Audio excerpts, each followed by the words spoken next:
This August, grab your keyboards and spin up your hard drives because it's time for the Rampage Rally, our 11th 3D community challenge. Put your unique spin on this big air 3D template and create with artists from across the globe.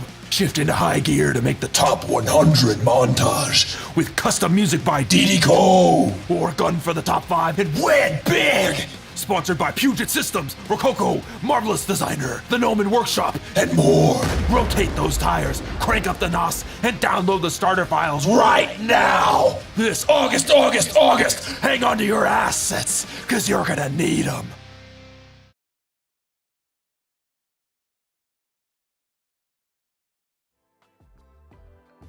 Yo, what's up everybody? Welcome to the stream. It's good to be here. Good to be here, y'all. It sounds like all y'all guys are working on your art, which is awesome.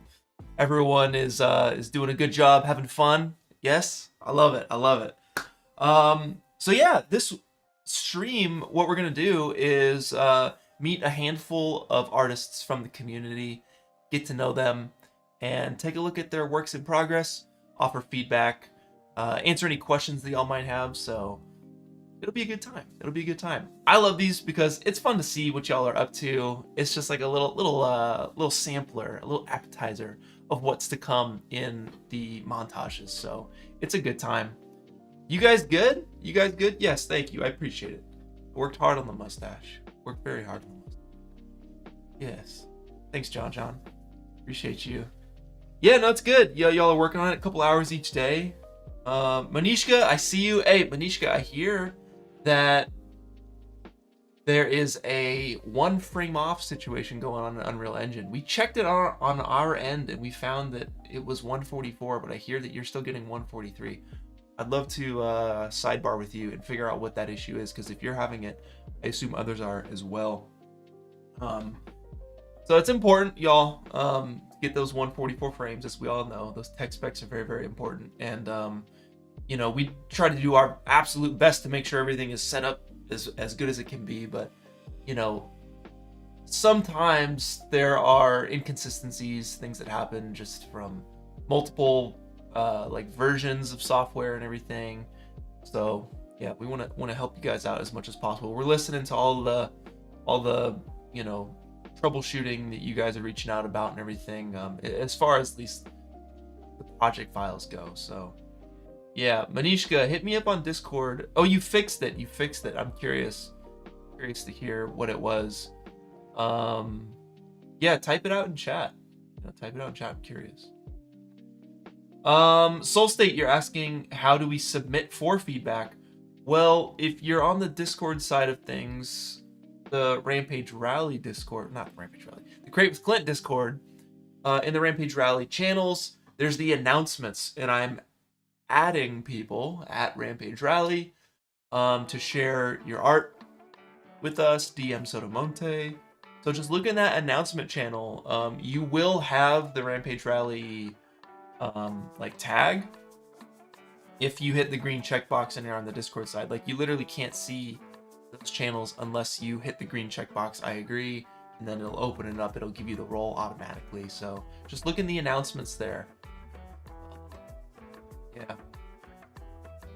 All right.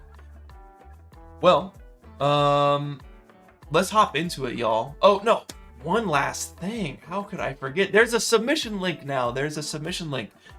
It's down in the description. It's the 4th link down. You guys can submit your art now. But just because there is a submission link does not mean you have to submit at this moment, okay?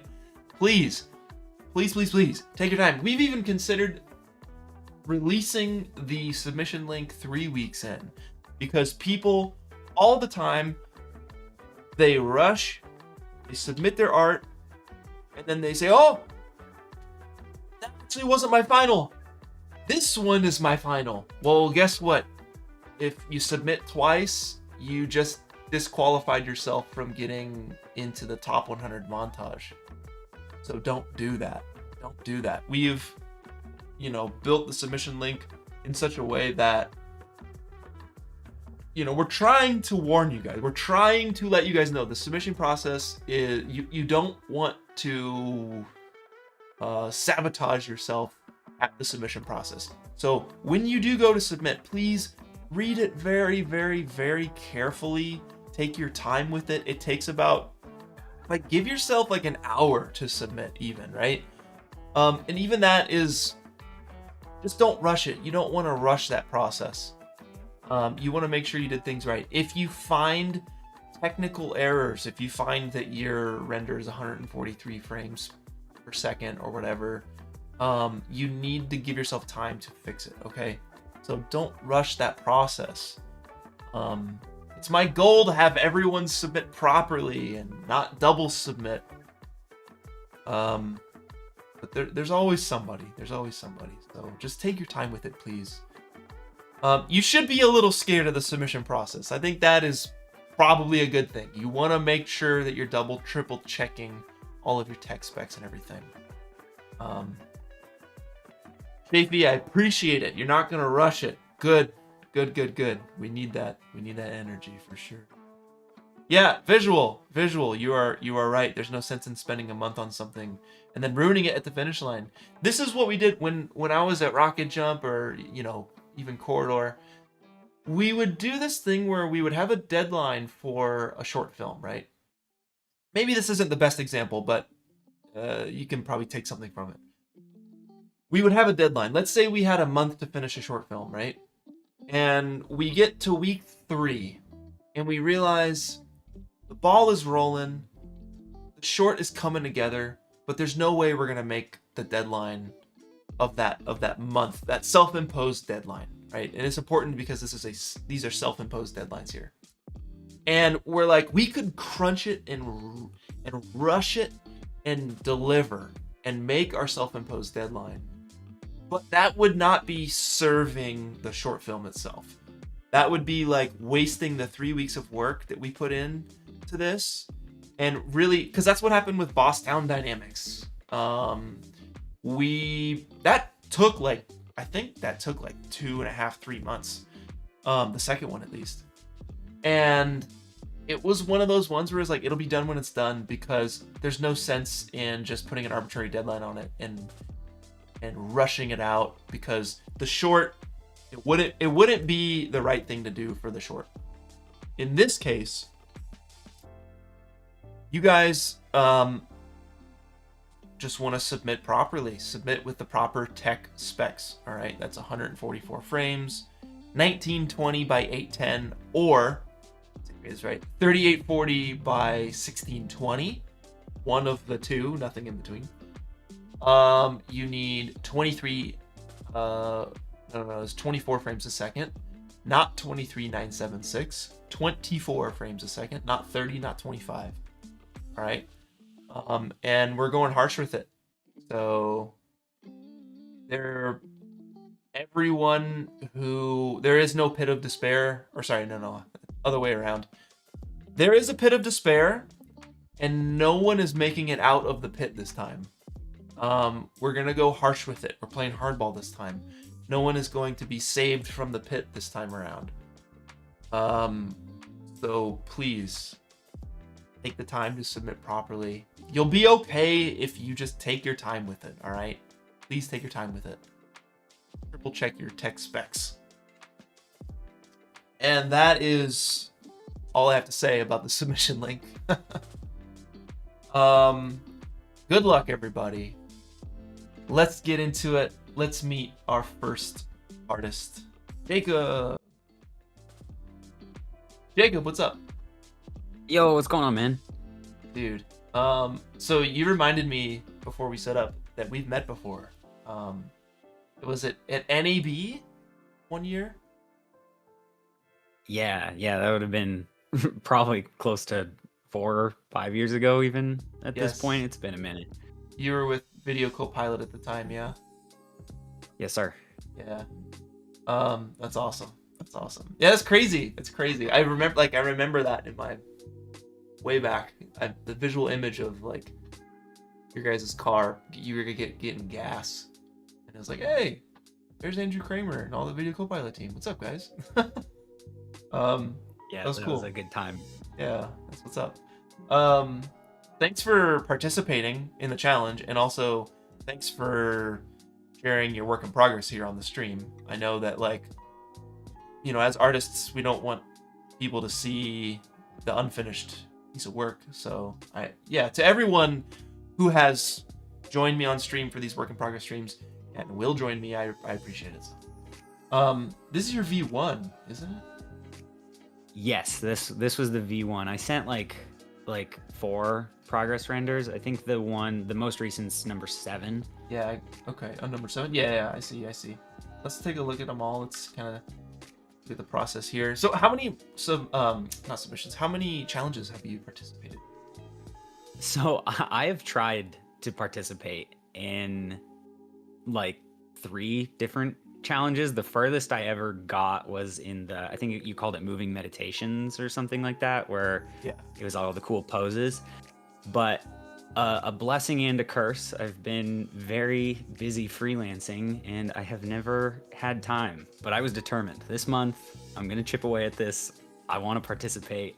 Dude, you're killing They it. always look so fun. I love the montages. Some of my favorite content out there. So it's like, I got to get in one. Yeah, no, you're killing it. This is looking really good, and each version gets better and better. Like, this is awesome. This is freaking awesome. Why this? What's the idea here? Okay, so I was trying to not get stuck on overthinking the idea because I knew my time was going to be a little bit limited. Yeah, And the first thing I thought was it would be kind of fun to do an unconventional vehicle that you wouldn't necessarily see making a jump. yeah, And I found this RV model and modified it and was having a fun time making it get a little wacky on the road. And I don't know, I kind of just been baking the idea together like a little piece at a time, trying to decide what it is. The latest iteration, I kind of have like a character in there. yeah. I see. And I want to see if I can do something else with him. My main inspiration with doing this is I'm a really big fan of like monsters. Yeah, And I wanted to make like a cool custom monster that like reaches up and swipes at them. yeah. So what you're seeing so far is a 5-minute sculpt of a creepy head with teeth that I got tired of looking at. Yeah. And I'm not talking about that alien. If you go to like the V1, V2 or whatever, Oh, the ball thing. it's that really, Yeah. it's that. So I wanted a placeholder really quick. So I just like spent a few minutes and I got tired of looking at it with each iteration. So I Okay. haven't actually even worked on my monster yet. That's just another temp Placeholder? that I Yeah. kind of threw in. Okay, yeah, because my one bit of feedback so far was just like the monster feels like it just doesn't feel finished. Like it's not doing anything, you know. Yeah. But it seems like you're already on that. The lighting is great. It's really nice. Like on the monster too. Like everything's very well done. Your like secondary animation, the cloth sims and stuff. It's really good. You like the way that you are set dressing this road, making it look all broken up. Like it looks really good. Everything is like hand placed. It's really nice. What program are you in? I'm in Cinema 4D. Oh wow. Everything yeah, in here cool. is all just cinema. That's what's up. Yeah, that's awesome. Looks great. Are you like doing Redshift or Octane or something? Redshift, Yeah, for okay. sure. Cool. Let me see if I can get the chat back. There we go. Yeah, this has been really fun to put together so far. Kind of just chipping away little pieces. I know what I still need to add. I've got a ever-growing list that I keep, trying to tick off items. Yeah. But, Okay, what's at the top of your list? top of my list. Next, I want to figure out what is going on with my characters. So I've got a kid and I've got a dog. Yeah. I think I'm gonna ditch the dog because there ain't no way that dog is staying at the window by any stretch of the imagination with what's actually happening. So I'm a little undecided on that, but I think the dog's gonna go bye-bye. And then I've got this kid here, and I thought it would be kind of fun if he did something. My buddy Josiah suggested like maybe he like tries to like shoot at the monster with a slingshot or something. I don't know, just like a little detail moment you could notice. Yeah. Uh, Or take a picture the of kids, it as it like a picture would be funny. flash or something, you know? That would be so sick because then it would light up the monster just that extra little bit. That would be fun. I'll have to play with that. Yeah. And then so immediately after I do the kid, I want to do the monster because that's gonna take the most amount of time. I was thinking something troll-like that had like humanish hands Oh, because cool. I wanted Yeah. to see a hand grab the ramp, like jump, like he's pulling Yes. himself up Yes. as we're approaching it. Yes. Oh, that would be Um, sick. Like, maybe it goes up the hand a little bit. Like, it kind of like the hand like extends the jump maybe a little bit or something. That could be kind of fun. I'll have Um, to play with that. That's a cool idea.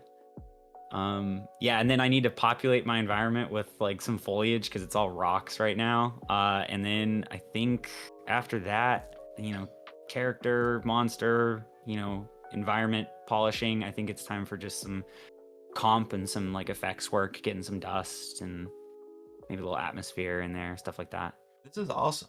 Yeah, I mean, like, this is freaking sick. Your lighting and render quality is awesome. The color is awesome. Nice composition. Yeah, I mean, story, a little bit of story, like you're saying, with like figuring out what the kid is doing in the monster. I think that'll take it to the max for sure. But like, dude, everything is really well done. Like the way it loses that bike at the end on the landing is really, really good detail. It just looks great. So what's the difference between this and like all the other challenges? Like, what's making this one work that the other ones didn't? Well, the other ones, it wasn't that they didn't work. It was just that I didn't make priority to carve out the time to get it done. And with each challenge that has come and gone, I've kicked myself for not at least making something. I see. And they always look so fun. So this time around, I was like, well, I love vehicles. I missed the last vehicle challenge, so I am putting my foot down. I got to participate in this one. Animating cars is one of my favorite things to do. So, oh, cool. We're in it. That's what's up. All right, man. So I would say my advice to you would be to like keep this going, because like you're already killing it. And I'll say what I'm taking a sculpting class right now, character sculpting class, and it's all like in person, like you sculpting with clay with your hands, and it's crazy. It's really hard, and our teacher is amazing. This dude is awesome, and we're in good hands with this guy. And he said, I'm like his style of teaching is very unique. I love it though. It's kind of like hardball, a little intense. But he's like, I tell students, good job, and then they're like, oh, I can chill. I can take my foot off the gas pedal. He's like, so I don't tell students, like, I'm like careful to tell them like, good job. That's not what I'm saying here. I'm just saying like, keep it going, keep it going, keep it going. Keep your foot on the gas pedal, man, because you're doing such a good job here. And I'm really looking forward to seeing what you do with that monster. No, that is such good advice. Thank you. No, oh yeah, I mean it's more great. just like motivation, I guess. Love But that. yeah, for sure. Keep it up, man. You're killing it. This is really inspiring. What do you think? Sorry, I didn't mean to interrupt. No, you're good. I was gonna ask, what do you think of? Do you think it would be too much? Somebody gave me this idea of populating the environment with like potentially like more monsters. So maybe something flying, maybe something like maybe some scurrying things like scaling the wall, like that you can see. Yeah. Too much, detracting. Like, what's your gut tell you? I think so. I mean, like, what it would kind of remind me of like Stranger Things. You remember when they go into like, there's like a moment in the Upside Down or something where it's like just hell, basically. Yeah. Because this feels a bit hellish, with like the red and everything you got going, and like especially if like you add a light down in that cavern, where it's just like a glow coming from that cavern or something. Like the monsters are coming out of a hellish portal down there or something. Some embers and stuff.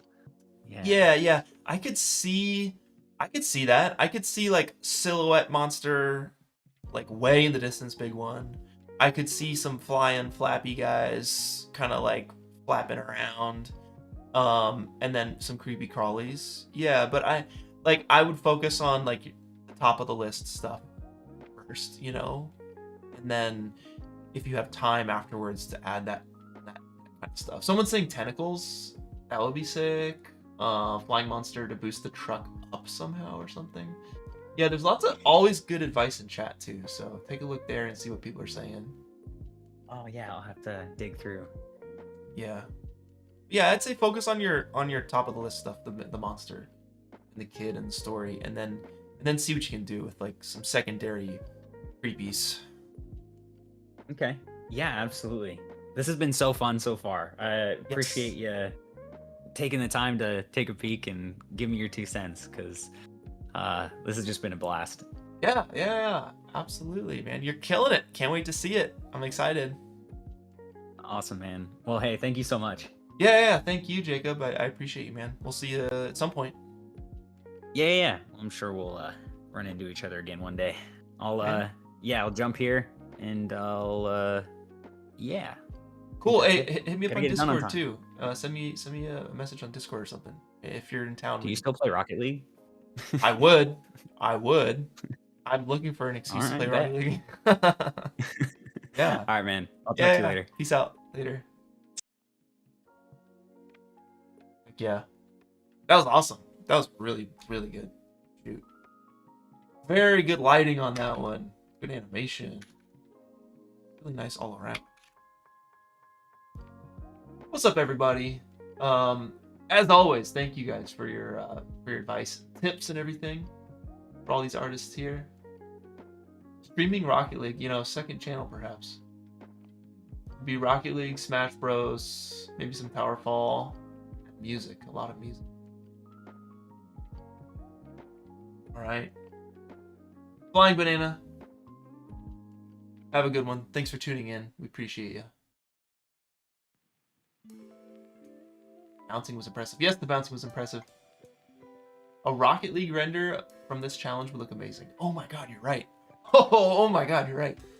Yeah, that would be sick. Have I seen Paul? The movie Paul. The Paul movie. I have not. No, I don't know. Let's get into our next artist. Let's meet them. Who do we got here? CG, man.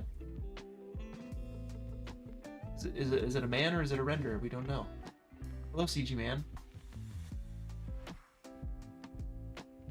CG man, do you copy?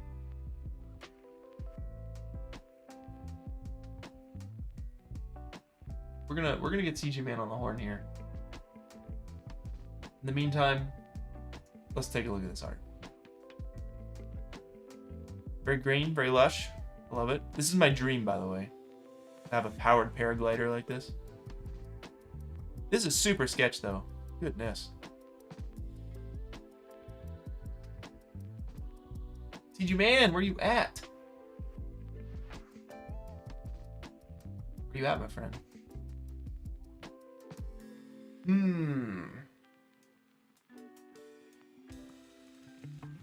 The animation feels good. Even on the wings there too. Nice little secondary animation. It's fun. This dude's just having a good old time. A little bit more environment work to be done here, I think. Adding some smaller details and whatnot.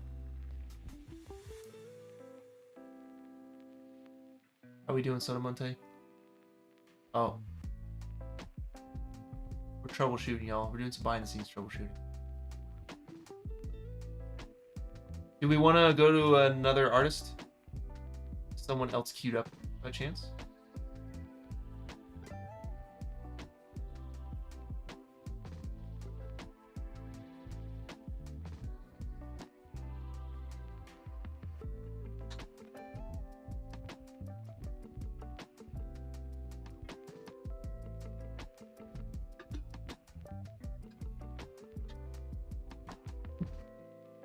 Stand by, y'all.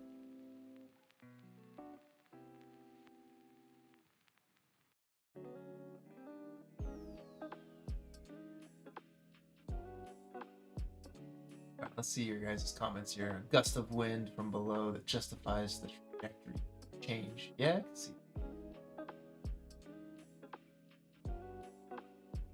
Chans, I would not worry. I would not worry. You know, we have top 100 artists who submit on the last day and never show their work in progress on the stream. So I wouldn't worry, man. I wouldn't worry. I would try and use these streams as kind of a positive reinforcement here. Not positive reinforcement, but just a little bit of inspiration. I know that it can be easy to look at renders that seem finished to you and be like, I'm so behind, I stand no chance. But don't worry, don't worry. I mean, I don't know where you're at in your render. I don't know if you've started or not, but people start halfway through and put together some incredible stuff. So don't need to worry.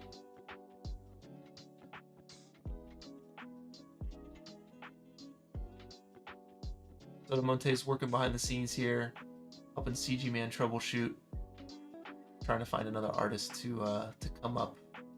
Oh, looks like we got. Yeah. All right, I think you found one.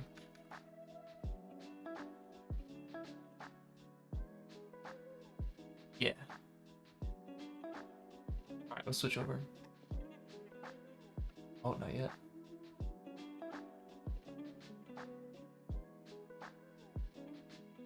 Hey, thanks, man. Appreciate you.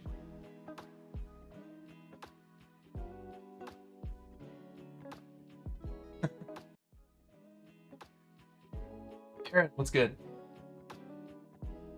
Pretty good. How about you? Yeah, I'm well. Let's find your art first. Soto, what number was Aaron?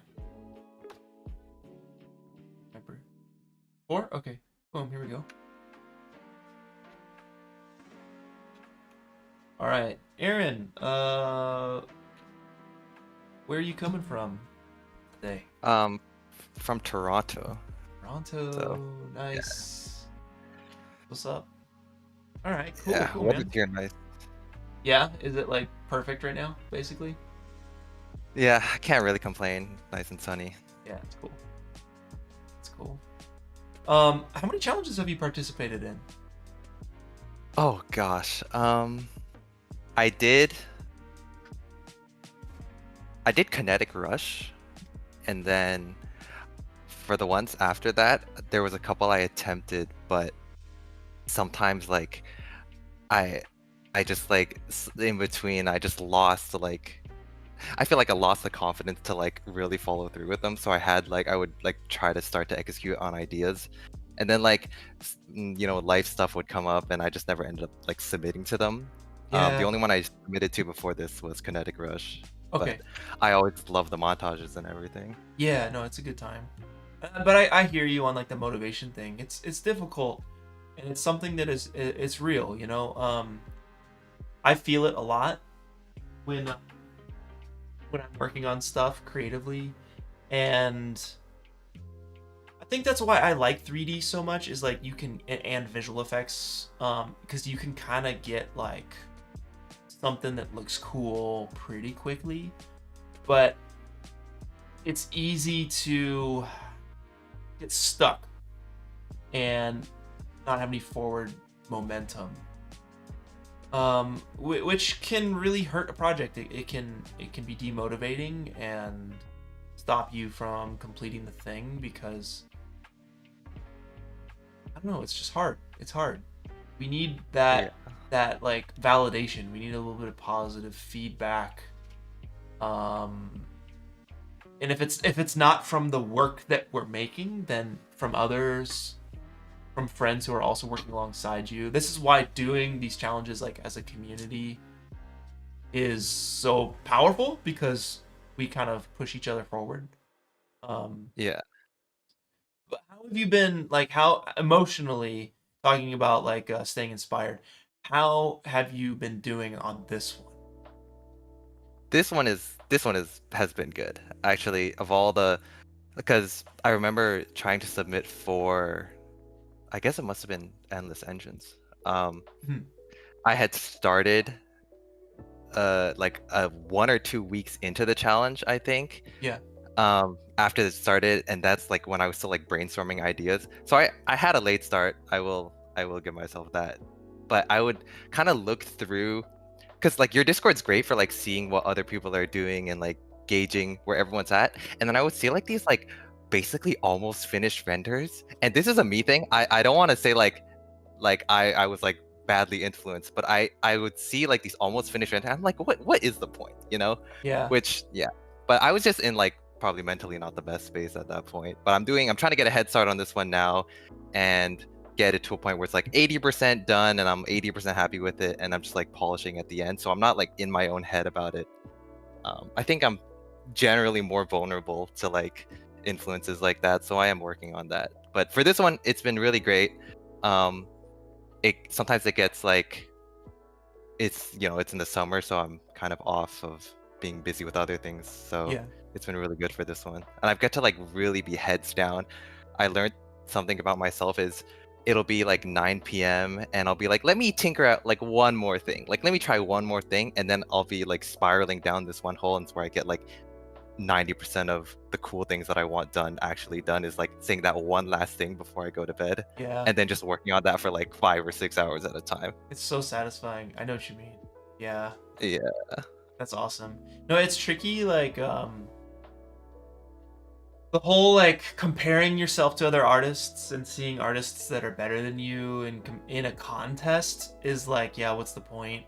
So I know what you mean, and, like, I mentioned this sculpture class I'm in right now, and it's similar, where, like, there's a couple students in that class who are, like, really ahead. They're doing a great job. But thank God the teacher's amazing. And he's like, guys, like, I would tell you right now, no one here needs to worry. Like, I've seen sculptures of all these various levels. At this point, we're halfway through the class right now. And he's like, no one needs to worry. You guys just trust me. So he's a really, really good teacher.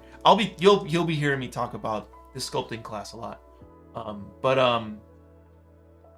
You're in the same boat where you're halfway through and you have this, and like you're good. You're good.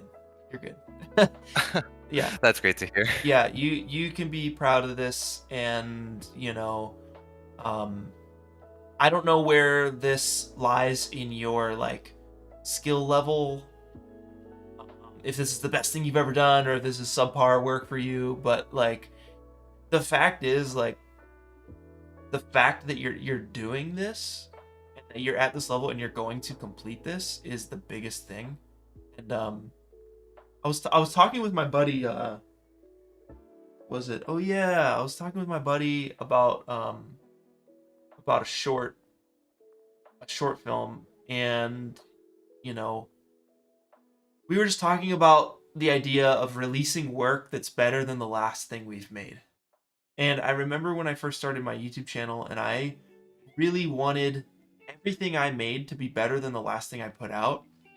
And that actually, Right. like, the first couple was like, okay, let's do it. I was learning a lot. I was getting better, so I was able to do that. But at a certain point, I kind of plateaued and wasn't able to put out short films that were better than my last short films, at least in my mind. And it actually stopped me from putting out short films. I stopped, and for years I didn't make a short film, and that was the worst of it. That was the worst thing that could have happened, was I actually stopped making short films, because it doesn't matter if they're bad or good, whatever that means to you. What matters is that we're like continually practicing and continually finishing work so that we can learn a lesson from them. Because maybe like you put together a piece that you're not happy with, but you actually learned a lot through the process, and that's going to help you on your next one that maybe is the best thing that you've done. So I know that like you didn't prompt that. I'm just kind of going off here and just kind of just saying things.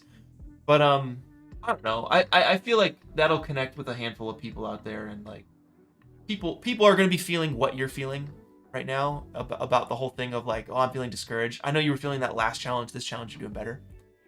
But there's always going to be a better artist than us out there. We're always going to see better art, and like in the context of a challenge, it can be pretty discouraging. But we're not doing this for the prizes. I know some of us are. Like, that's why we do a poll at the end in the submission link. We ask people why they're doing these prizes, list them in order, and most of them are to make art with the community. So at the end of the day, I know like having the best render in the whole challenge is like hype, super hype, but that's not gonna be most of us. Yeah. So the more you can kind of just stick to just fun for fun's sake, and find some people on the server that like, you know, push you and are also chill to hang out with and make art with. I think that'll help a lot. And if looking at really great renders during the challenge is not motivational for you, then you don't have to do that. So Yeah. I don't want to turn this into like a therapy session, but I will say, you posted a video like a couple, I don't know how long ago, but where I think you were talking about this similar thing where I think you titled it something like, gosh, like you can't live off snacks yeah, or I know what you're talking something. about. Yeah. Yeah. I remember watching that video and like I gotta say you did help me a lot with with Oh that. wow, shoot. Yeah. So I appreciate you on that. That's cool. Yeah, I mean, I don't know. There's always guilt with like feeling like I need to give the audience something, and if I'm not doing that, I feel guilty. And yeah, I don't know. It's cool that that video helped you out. And I don't know. I guess it's just proof that like if you're feeling something and you share it, other people are feeling the same thing. So I don't know. That's cool. I guess that's why I just kind of ranted for 10 minutes there about like hopping off of like what you were talking about there, because I know people out there are gonna connect with that and need that. So yeah, thanks for like prompting all that and sharing. It's cool. Yeah, no worries. I guess talking about actually like what I made, like Yeah. is there anything that jumped out at you that you think like could be improved? Jumps out? No, nothing jumps out as like glaringly I would say the environment. Like what's the story you're going for? Let me ask you that. Okay. The way I see it, my headcanon for this is like maybe this is like a family that has like moved out of this like kind of attic, you know? And then so you have left all this like memorabilia, like their toys and like this guitar that maybe one of the parents had, or like maybe the mom used to paint, you know? Yeah. So I kind of think about it like that, and like this toy train has, as the family has like left the space, this train has just been here the whole time, It's waiting. just perpetually running. Yeah. That's funny. Like, I mean, I guess is it my mind goes to Toy Story where like they're just like playing dead, and when the humans leave, they can like have a life of their own, kind of a thing. I don't know if it's exactly that angle, but yeah, I mean, the vibe I get from it is like sad and depressing because of the environment. The environment is a sad and depressing environment. It is forgotten, long forgotten, and the even the colors and the lighting is very like monotone, kind of sad feeling. So if that's what you're going for, like kind of that trying to capture that sadness and that like kind of melancholy, depressive kind of state, then you're on it. You're doing a good job. If you want to add some liveliness to it, then maybe you could bring in have some more light shafts, maybe hitting some spots of color, perhaps. Maybe there's some color that could be kind of like be super vibrant in the scene, and I don't know, maybe you reveal something on that jump that the God rays are shining on something, some story bit that is maybe more colorful or something. But again, if you're not going for that more colorful route, then you know this is great. Yeah, if you're going for that kind of like that melancholy vibe. Yeah. In terms of like storytelling elements, is there anything you would personally add in here? Well, again, I guess it just depends on what story you're trying to tell. Because, like, I could, you know, just randomly start calling out stuff, but I don't know if that's like what the story is that you're going for. Because, like, you kind of told me like what is happening. Like, you have a train that's running without the family here, but like, what does that mean? Like, why? You know, like, is the train a character, or is it just like literally an inanimate object?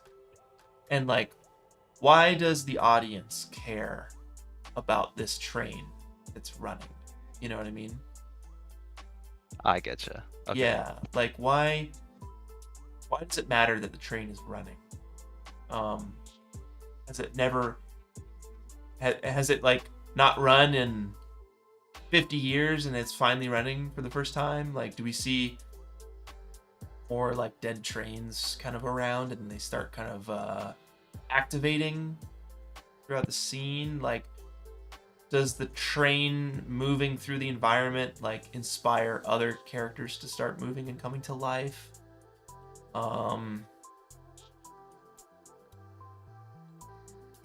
Is this train running for the first time in this render, or has it been running for 50 years and then we turn the camera on? You know what I mean? So like, Yeah. I guess I'm just asking questions, like asking questions. I mean, I think in my head canon for this render specifically, it's more the latter, what you said, where it's just like it happened, like no one ever turned this off, you know? Yeah, okay. Yeah, that's deep. I don't know, like, what does that mean? You know, that this train has been running for 50 years and like it's still going, and everyone else has moved on or something. I don't know. That's an interesting, like, very deep feeling. They'll be difficult to communicate in these 6 seconds. Yeah, I don't know. Other than that, like story, you know, I can talk about story all day long. But what are some things you can add to this that would like cue the audience to knowing that this train has been running for 50 years? Yeah. Well, one thing on my checklist to get done for this one would be to add like, because I kind of went crazy with like all the spider webs. Would be to like, if it attached, or as if like I would put some closer to the track, and maybe not only if there were like webs on the actual train that like, you know, has like a little sim on them, but like the train doesn't prompt the movement of anything, if that makes sense. Like it's kind of standalone. I was kind of thinking of ways like maybe it passes by a web super close and then you like see the webs, just like to have some secondary motion in there. Yeah, cutting through some webs would be cool. Yeah, but then that in my head, right, that would kind of compromise the story, because how in one loop a spider made a web, like I don't know. I see. Maybe I should, yeah, maybe I adjust the headcanon a little bit for this, not be so stubborn. But yeah, it's something I'll play with. I Yeah, think. for sure. I mean, that's it. I mean, your scene looks nice. It's just like, why is this train doing this? That's the only thing to think about. I think if you can answer that, if you can answer that and communicate it visually in your render, then I think you're golden. Yeah, I'll play with it. That's a good call out. Yeah, and then I mention this every time, but look at chat. Look at the chat. I'm sure they have a ton of advice for you, and everyone's gonna have their ideas. But maybe pick and choose ones that are vibing with you on that side of things. I see. Actually, one more thing before I go. I wanted to ask, because I'm not super, like, I can be conveyed on this, but what direction would you go in terms of like color grading this? Because right now I have it as pretty much the same like color that it came out as the render.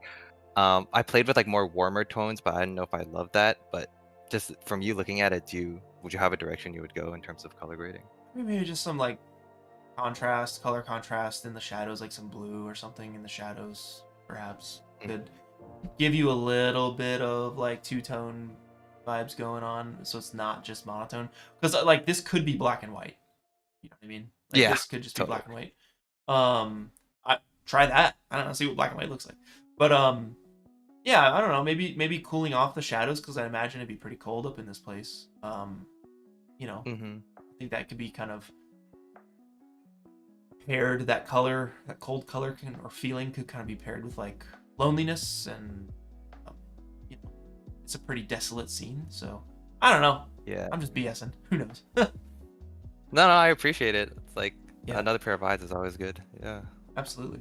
But yeah, we're gonna move on now. Move on to the next artist. But thank you, Aaron, for hopping in here and sharing this with us. You're doing a great job. Keep it up. Please, please, please keep it up. And hope to see you in the montages. Yeah, I appreciate it. Oh, See you let's guys. check. Hold on, let's check. Did you get the specs correct? 144, 3040 by 16, 20, 24 FPS. You're golden. Wait, Oh, beautiful. wait, I lied. You're number 4. Let's check. No, you're good. Yeah, you're solid. All your tech specs Oh are good. my god. Did you know if your tech specs were good before? Yes, I thought I double checked it. Okay, yeah. No, you're good. Yeah, solid. Good job. Awesome. I appreciate you guys. Yeah. I'll see you around. Good luck. See ya. Good luck to everyone. Yeah, peace. All right. I saw a super chat way up here. I got you. Colin. All right, since we are waiting, here's my yearly what is that? Donation. Yes, that's what that. Love what you and this community do for the art and those who are interested. Hey, Colin, shout outs to you. I really appreciate you. Just sharing your love. I thank you. Thank you. That was awesome.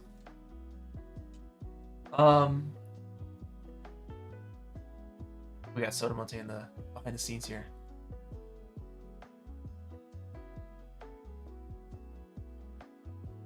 We're gonna get our next artist pulled up.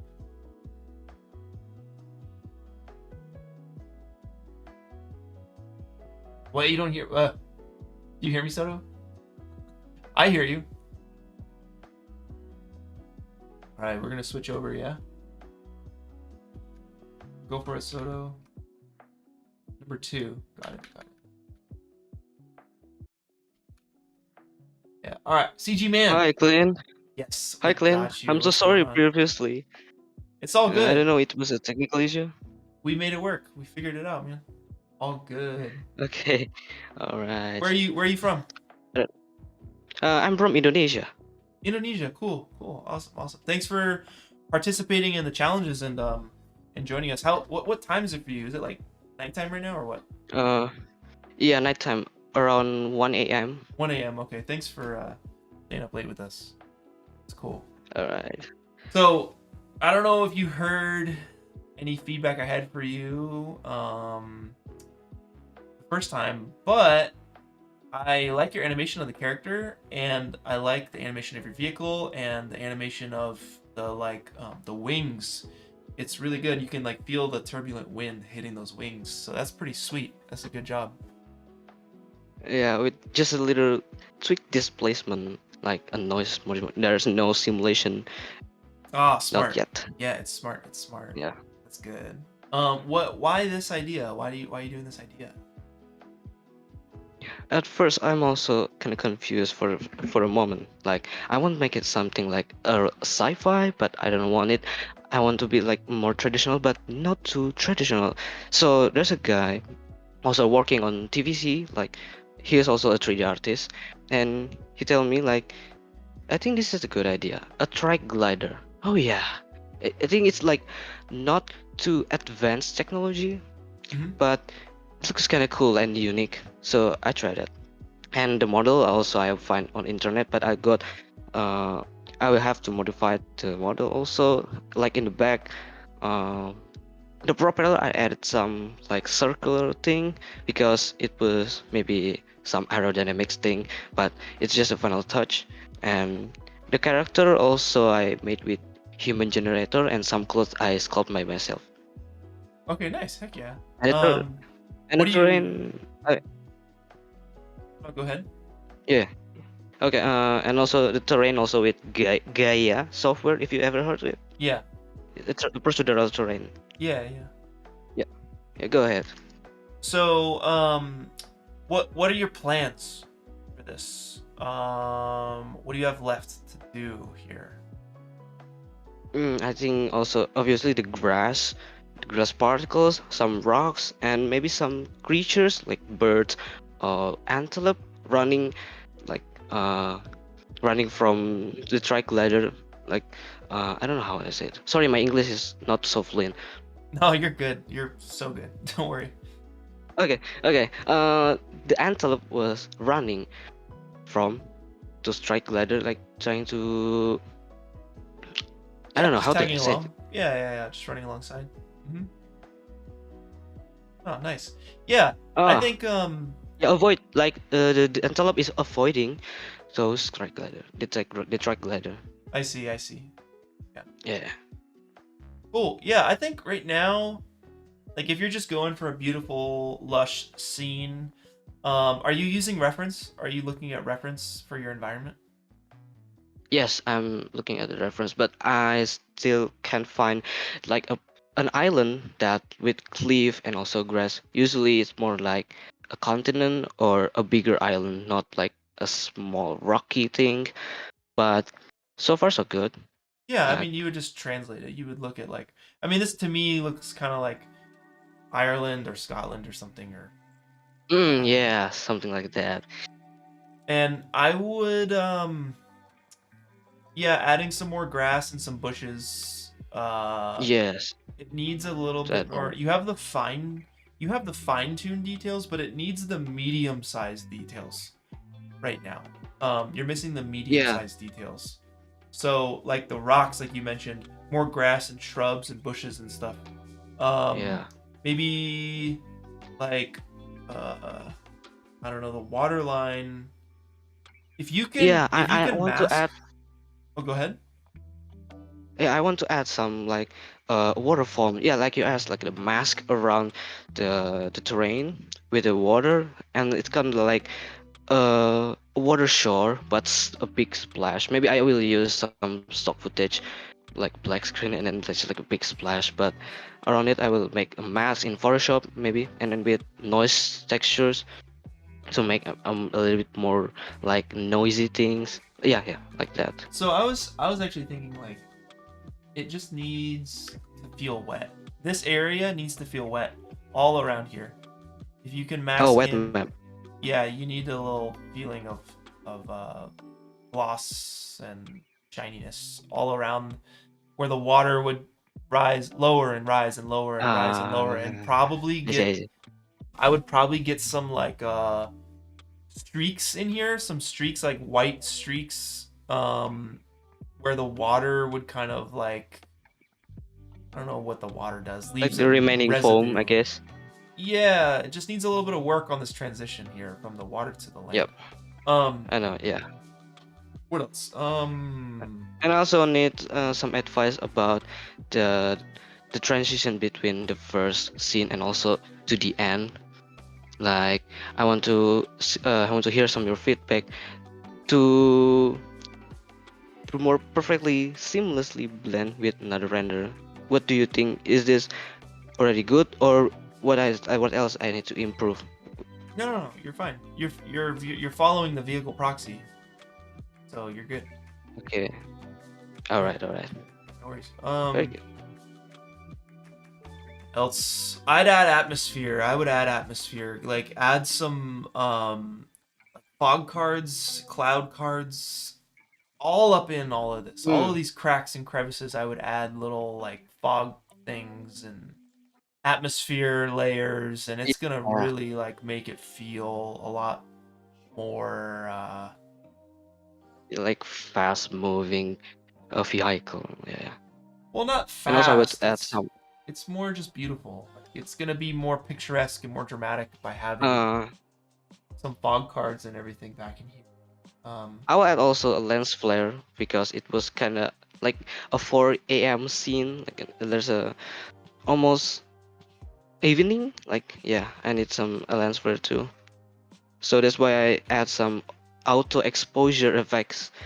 Like when it's up to the sky, it was getting darker, and also when the camera angle is getting lower, it's brighter. Yeah, no, it's good. Yeah, I think that's all I got for this. Unless you have any last questions. Hmm. I think it's all good. I think Cool. Yeah, keep it up. Keep it up. yeah. Have fun with it. Yeah, thanks for All right. joining the challenge and for hopping in with us here. All right. Thank you, Clint. Yeah, see you around. Sweet. What's up, y'all? Y'all are awesome. Very supportive there in the chat. We got a good community here, y'all. Proud of this community. Everyone's nice and supportive. Good vibes. Good vibes, everybody. Just as an aside, while Sotomonte gets the next artist ready, I have a video on Touch Designer coming out at the end of this month. And my god, I am so excited for it. Touch Designer is my new favorite program. It's what combines like all of this music stuff back here. It will generate real-time visuals while I play the music. Oh, Sotomonte's in my ear. What's up, Soto? All right, almost done. So, yeah, it combines like the music back here with the real-time visuals, and the whole tutorial is on like how I'm making this real-time visual network. So I don't, it's so much fun. It's so much fun. So yeah, I was kind of up late last night just playing with that. It's the best. Anyway, I think we're gonna do one more artist here, and then we're gonna take a small break, and then we'll dive back into it. So let's meet our next artist. Let's go. Dusmic. Hello. Yo. Hey. What's How are good? you? I'm good. How are you? I'm good. Sweet. Yeah. Where are you from? I'm from China, but I just moved to France to start my studies. Oh, cool. Awesome. What's up? Are you excited, or is it kind of like scary, or what? No. I've been working on this every day of the past month. I mean, like 2 hours a day. Yeah. It's my biggest scene yet in Blender. Oh, cool. Congrats. I'm looking forward to it. I love these references.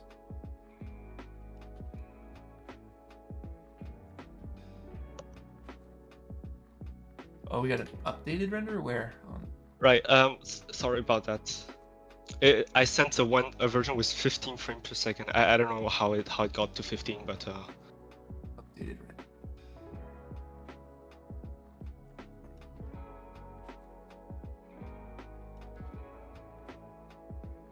Comment in here.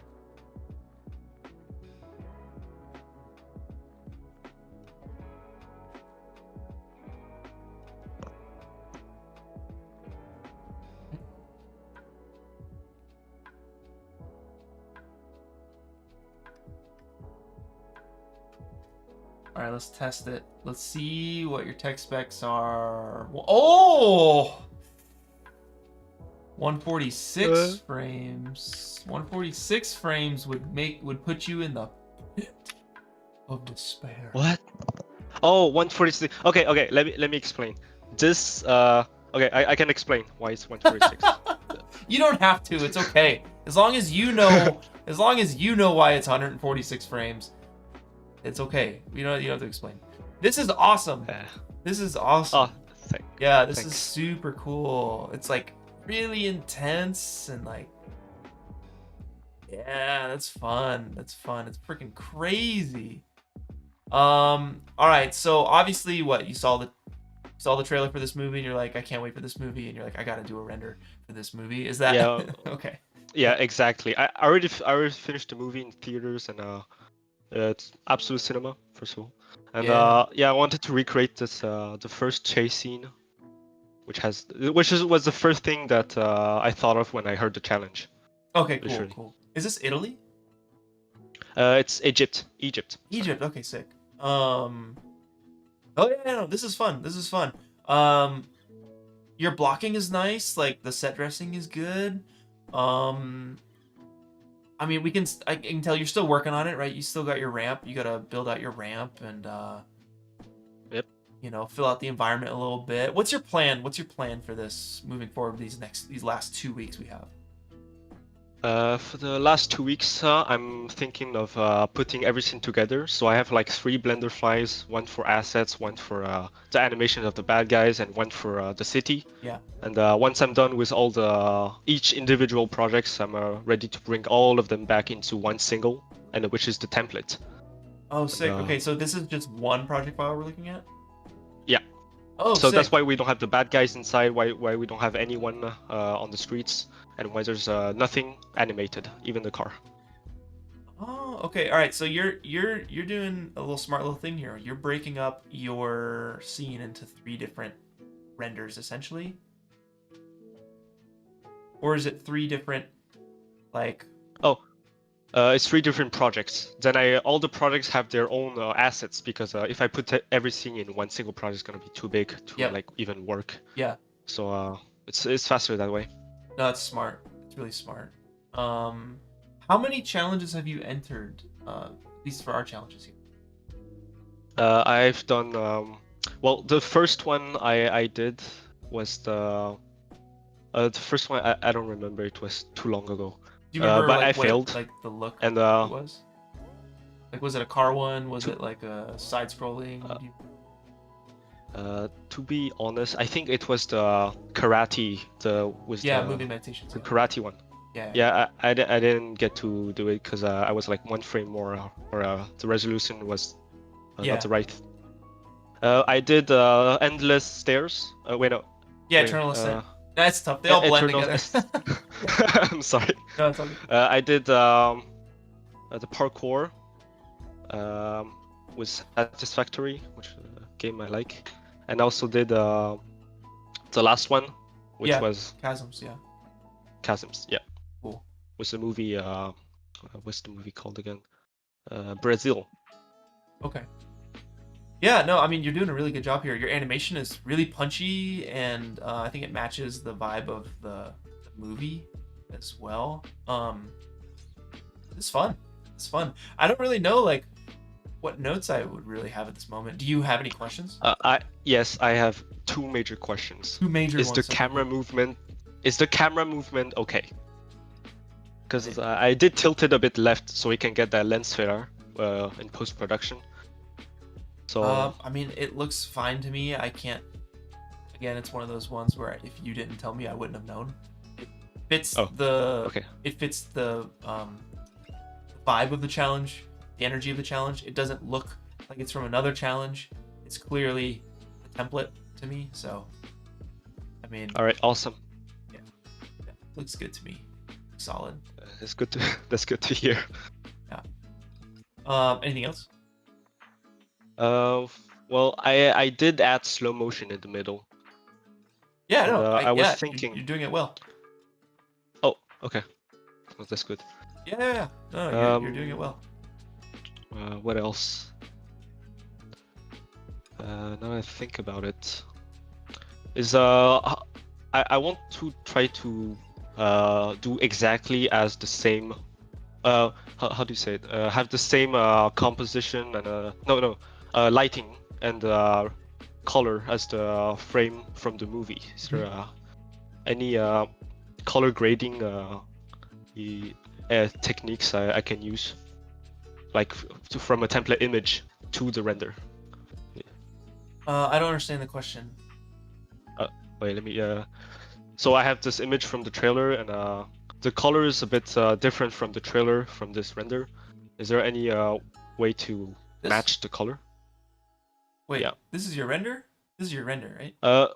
No, this is a single frame that I color graded myself. Yeah. And this, yeah. All right, sorry. And then what's your question?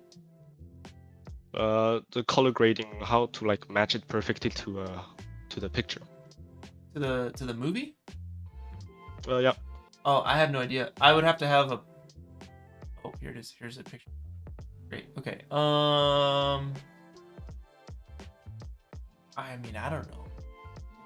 Yours looks a little extra saturated up in the yellows compared to this. This is more softer yellow, and yours is like nuclear yellow. You know what I mean? Yes, I see now. That's kind of the only difference. You're doing a good job. Like, this is closer, honestly. This is closer to the Wait, no, bottom. this is the original. This is the one that I composited after. I just remembered. Looks good to me. Also, there's one more question. I sent 2 animations with two different ending, and I can't like for this one for example, this has a different ending with the car.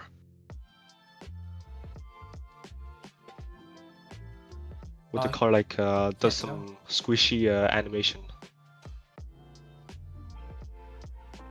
And I was scared if it wouldn't go well to the next render if it doesn't match. It looks the See- same see to what I me. mean? No, I mean, as long as you're exiting like the vehicle proxy, like generally, you're doing a good job. It looks good to me. Okay. Yeah, you can do good to either hear. one. Yeah, either. Yeah, it's great. Keep it up. I'm excited to see the final. I want to see all this stuff come together. It's gonna be cool. Thanks, man. Yeah, absolutely. Yeah, good luck and have a good time in France. Good luck with your studies and everything. Congratulations. Thank you so much. Yeah, absolutely. We'll catch you later. See you. Yeah, see ya. Bye. Bye, Dusmic. All right, y'all. We're gonna take a short break, just like a minute and a half, and we'll hop right back into our next artist. So see you guys in just a second.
Yo. Hey, how's it going? Good. Matt, what's going on? Yes. It's going good, you know? Yeah. This is pretty sweet. Thank you. Yeah. It's really nice lighting down there on that circus. Okay, cool. Thank you.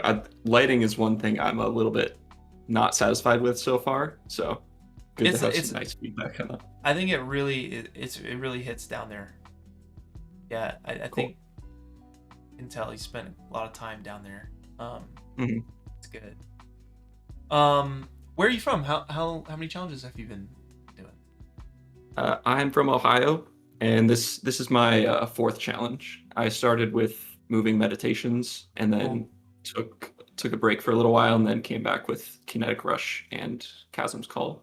Yeah, thanks for sticking with it. 4 challenges is definitely a lot. Yeah, cool. yeah, it's a lot of fun. Yeah, man. All right, so why this idea? How did you get this idea? It's been kind of coming in stages. You know, I was following the little puzzle thing to see what the challenge was, and I saw it was something with cars. So I'm like, I wanted to do a black and white render with like an old car because I don't see a lot of black and white renders. Yeah. And then getting the template, I kind of had the idea of like a sort of reveal for the jump, and then the color change just sort of came up like a total accident. I was like, what if I just put 2 post-process volumes in Unreal next to each other and change the color that way? I'm like, that's pretty cool. So I just went with it. Oh, sick. All right, so you're doing all this in Unreal Engine? Yes. Man, it's crazy what Unreal can do. This looks awesome. Yeah, thank you. I mean, yeah, I started using it last year, and it's really the best. Like, I don't think I can go back to anything else after this. I know. It's great. Yeah. All right, so what are your plans for this? Like, what isn't done that I'm not seeing? Big thing that I want to do in the next 2 weeks or so is just populating the circus down there, just adding some people walking around, give it a little bit more life, just make it not so dead. Maybe add like another ride or 2, get some more movement in the background. Okay. Yeah. That's the main thing, I guess. Sick. Yeah, sick. All right. Yeah. Can I give you some notes and ideas? Yeah, go for it. So as soon as we make this jump, my eye goes to the bottom left. Mhm. But as soon as my eye goes to the bottom left, the stuff on the bottom left is kind of already leaving frame. Like I want to see more of it. You know what I mean? For longer. Yeah. So I don't know if you could like scoot it up, like into the right a little bit more. Like this frame, like if you removed the car and then you kind of saw like all the circus tent stuff, like that's kind of what I want to see. I'm just seeing less and less of it. This is the most I see of it, but the car's blocking it. So it's like, can you get this like over here, like extend it so it's over here too or something? Because like it's really nice, it looks great. I just want to see more of it, and it's such a like big part of the render, you know? And yeah, my second note is, how sick would it be if they jump through the Ferris wheel? You know, because it's down there, but like this is 3D, right? We can do whatever the heck we want. So like, I would try a version where you scale that Ferris wheel up, and they're either just clipping the top of it or jumping through one of these gaps. Like that would be crazy. And like maybe one of these dudes high-fives somebody inside of the little gondola thing. Now I'm just pulling stuff out of my butt here. Who knows how long that's gonna take? But I don't know, it'd be cool. Yeah, that is really cool. My only hesitation on that is I wanted to keep everything sort of hidden behind the cliff in the beginning, so you don't see any part of the circus. Yeah. And I feel like scaling it up too much would kind of give that away, but I'll have to mess with it. I don't know how the camera is gonna. You'd have to mess with it, because like I'm betting that it's gonna be hidden here. Absolutely, 100%. Yeah. And if it's not hidden here, all you gotta do is just animate it. So it starts slow, starts small, and then by here, boom, it scales up to where it needs to be. So like, Yeah. I think you could mess with it for sure. And one of the coolest videos I've seen is a drone flying through fireworks. And I'm like, dude, what if you had those fireworks up in here, like all up in their business, like right underneath them, like they're going through the fireworks, through the Ferris wheel, you know? Because like right now it's like very separate. You're like, oh, look at that. But like versus, oh my god, this is intense. We're going through a fireworks show and a Ferris wheel. I don't know. It just brings it all closer and in your face a little bit more. Makes it more intense, I guess, and more like daring and wild. These guys are already daring and wild. This guy's got no ropes. Yeah, he's just chilling. Most daring Is and that wild. kind of does that kind of break the immersion that he's just stuck to the roof? I mean, a little bit. Feels weird that like. I mean, you'd have to like pop him up in the air. Like I remember talking about this Death Stranding render where like all the packages kind of like float off of the bike, and I could see him kind of like floating up and going like whoa, like 0G for a little bit, like and then like when they land, he kind of like smacks back down or something. I don't know. Yeah, it's a good idea. And then if I think the extra like sauce on this would be cloth sims on all of these clothes, and the tarp, the roof of this thing would be crazy. It looks so good. Yeah, I've never messed with like Marvelous Designer or anything like that, so I'll see what I can do. Yeah, for sure. And then if Marvelous ends up being too tricky for you, then like I don't know, there might be some stuff. I hear the stuff in Unreal is actually kind of janky. The cloth sim stuff in Unreal is a little but you'd have to look at it. I'd take a look at Marvelous for sure, but I don't know. Cool. My notes are basically, this is sick. I just want more of the sickness because it's awesome. Yeah, definitely. I can extend the like circus stuff in the background more, just so you get more of it. Yeah. Like it's just like an appetizer. It's just like 2 bites of a Dorito from the Dorito bag. I want the whole bag. You know what I mean? Yeah. This is good, man. This is fun. I like it. Thank you. Do you have any more questions before we call it? Yeah, that little transition from black and white to color, that like kind of warpy thing, is that too much, or is that kind of good how it is? Does it sell the effect? I think it's perfect. It's not too much and it's not too little. It's perfect. Cool. Yeah. I mean, I'll just run with all these ideas and see what I come up with. Yeah, absolutely. I wonder why these guys are these guys being chased, or are they just get off work? Like, what's the deal with these dudes? You know, I don't have like a set idea for them yet. They're just kind of hanging out, doing their thing right now. Yeah. But yeah, something chasing or like something else in front would be cool. Or like, if you can do a thing where like these clowns were the like main act and the show's over and they're like, let's roll out. This is how they leave work, and everyone's like, that was incredible. I don't know. Yeah. I don't know. That's just where my mind goes right now. It's kind of funny, but Yeah. that's all I got, man. Good luck. You're killing it. This is great. Yeah, thank you. Yeah, absolutely. Sweet. Yeah, thanks for sharing, Matt. We'll see your art down the line here. I'm excited.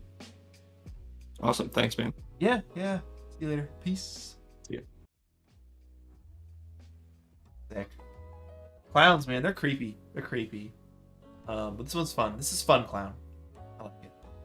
There was a render in Endless Engines of these like 4 clowns on this 4-person bike, and Casey, who did the music, has this one part of the song where it just sounds so twisted and eerie, and it lines up with that render so well, and like I still remember it to this day because like, oh man, yeah, so creepy. Freaking clowns, man. Ugh. But yeah, this is good. This is happy clowns. This is fun clown. I like that. It's better than creepy clown. John, you remember that one? Yeah. That's crazy that you remember that.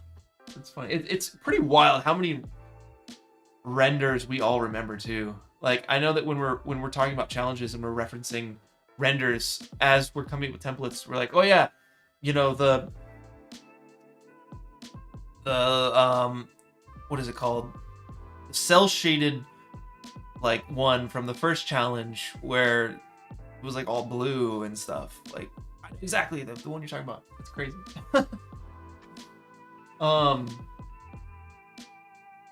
Yeah. Wait, I mean, we're moving along. Are you guys doing all right? Let me get like some thumbs ups. How are your renders coming? Give me a thumbs up or a thumbs down. I want to know where your mental state is at, or maybe just like a side thumb. I'm curious. Hopefully we got a lot of thumbs ups. I'm hoping we got a lot of thumbs ups.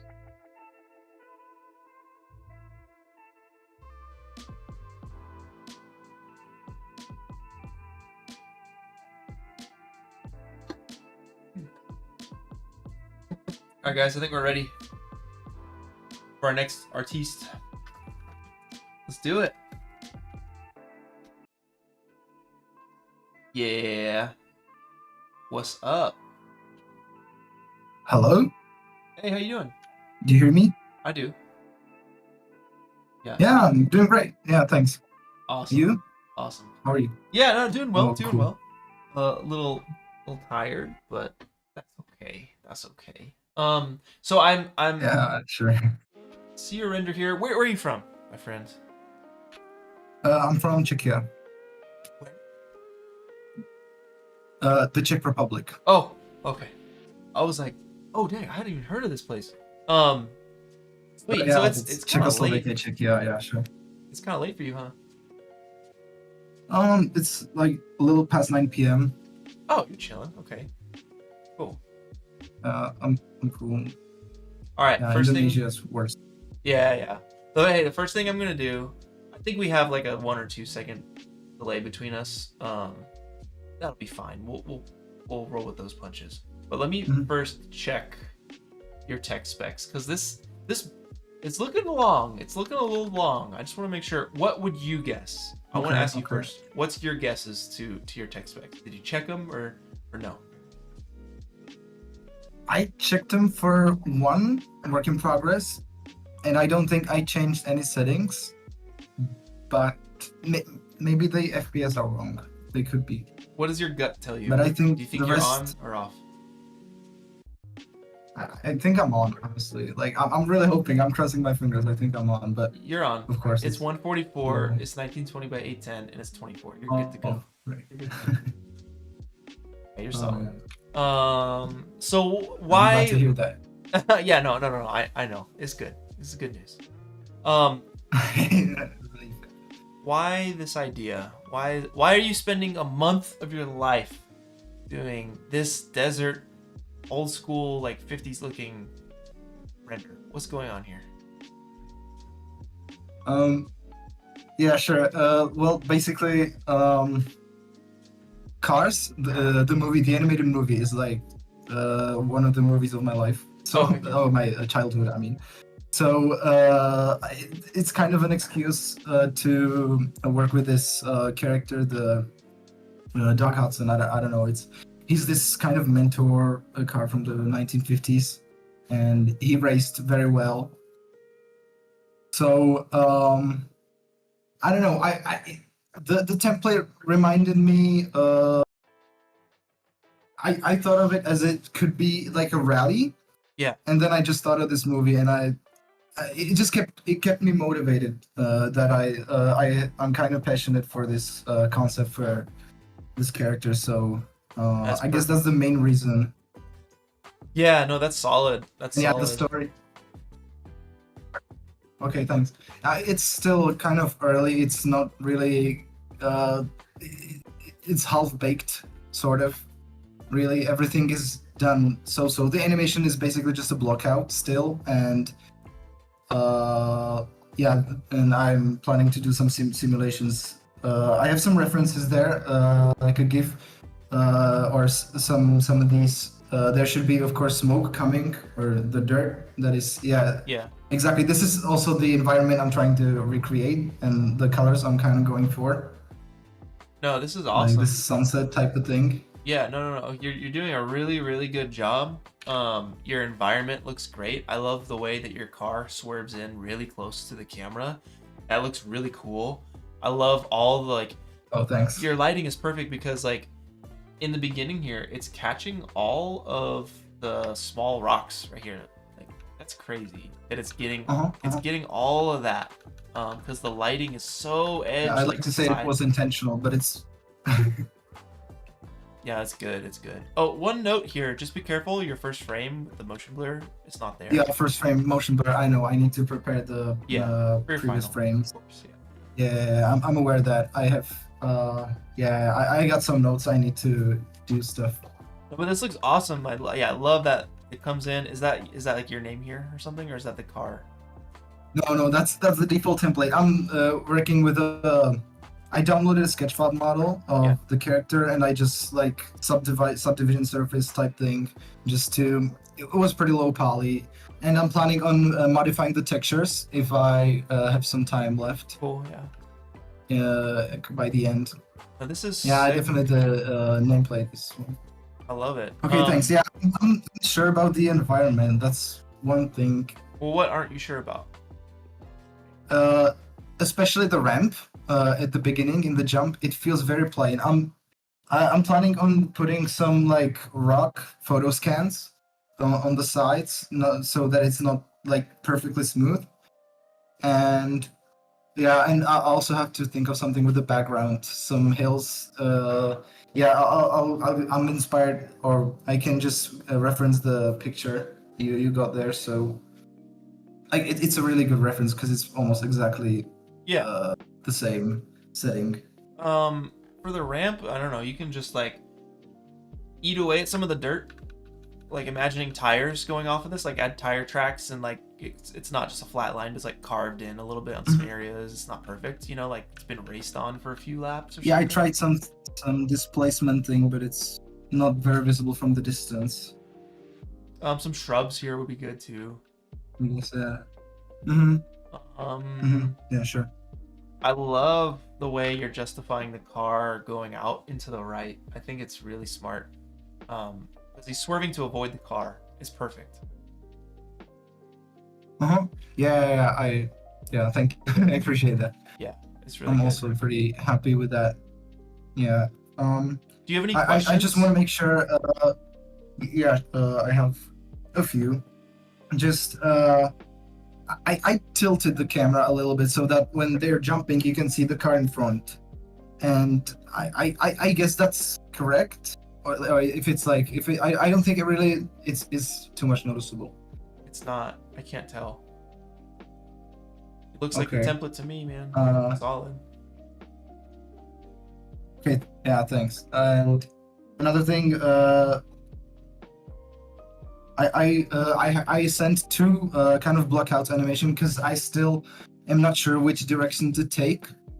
This is the main one when it's like a race and he crashes. Mhm.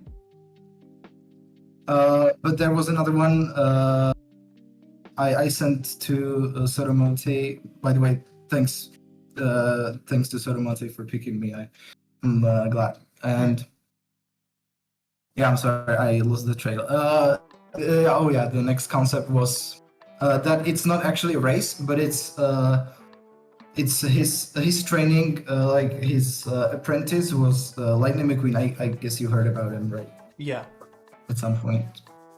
Yeah, and it's not like really in any of the movies, but in the lore, kind of, Doug Hudson, the main character, or he's not the main character, but in this template, he dies while training McQueen by some like natural causes, and I tried to animate the car in front to be McQueen, and when he kind of finishes the jump and Doug Hudson sways to the right, it's because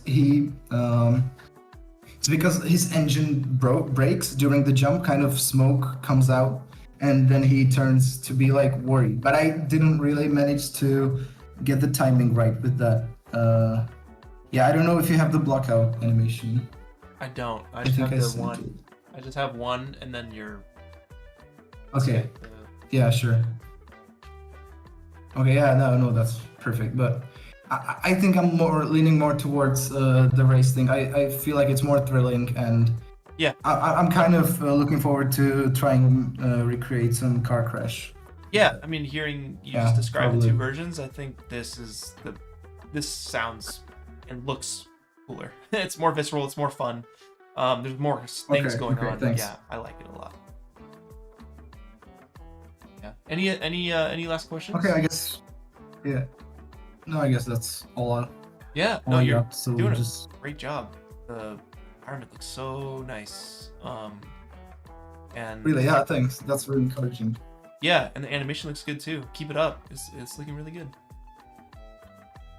Yeah, the landing needs to be animated so that it feels heavier. It's just not now. It's just going along a curve that's Yeah. No, I figured. just over the ramp. So I figured. It's all good. yeah, it's still like kind of previous animation Yeah. sort of stuff. I'm not worried. It looks like you know what you're doing. It looks good. Thanks, appreciate it. Yeah. All right. We'll let Okay. you go here, and good luck. Have Okay, fun. yeah, Thank you. Thanks so much for having me. This was really encouraging. Absolutely. Yeah. Thank Yeah. you, Coolda. Appreciate Just- you. Yeah. All right. Later. Bye. Sweet. I've actually never seen Cars. I hear it's great.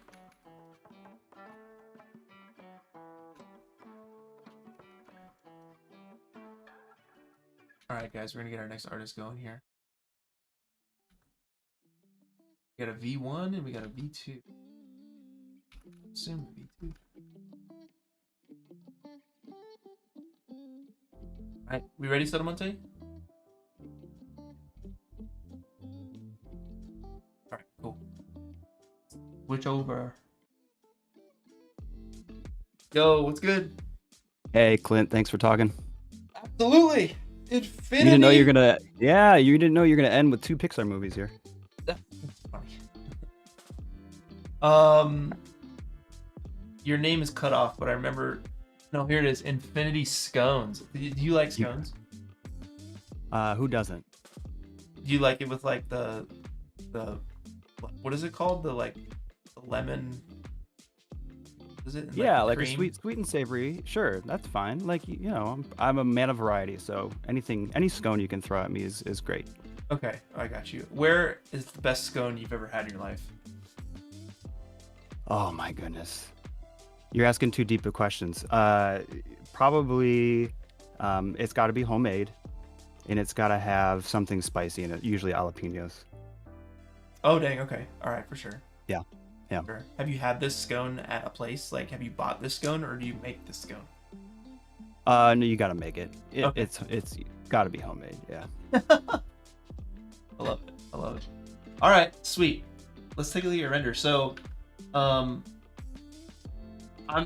a little confused because I'm like, it doesn't feel like the template, and I want to know why. Yeah. So we're gonna pair that up. But I'm also, let's take a look at your tech specs. Mm-hmm. You are good. Yeah, so you're good there. But let's take a look at this template and see like what's going on here, because this one actually doesn't feel like the template, and I wouldn't Sure. want you to, put so much effort into a render and have it feel get DQ'd because it doesn't feel like the template. So let me put this Exactly, in yeah. here. I think my gut is that it's the jump timing is different or something. Yeah. So I mean, I can tell you right off the bat. So there's speed ramping that's happening. There's a couple of things that I wanted to accomplish with the visuals here. You can go ahead and check it out visually here just to see if it lines up. So the jump happens later in mine than it does in the template, right? So I'm slowing down the first part and speed ramping the jump so that there can be more of like an aggressive, momentous launch into the sky. And then that means that the jump happens later than when the jump happens in the template. Yeah, I think that's gonna probably be a DQ just because Mm-hmm. it doesn't feel like the template. I Yeah. believe it's rule number 2 is jump the provided gap. We were Right. basically saying like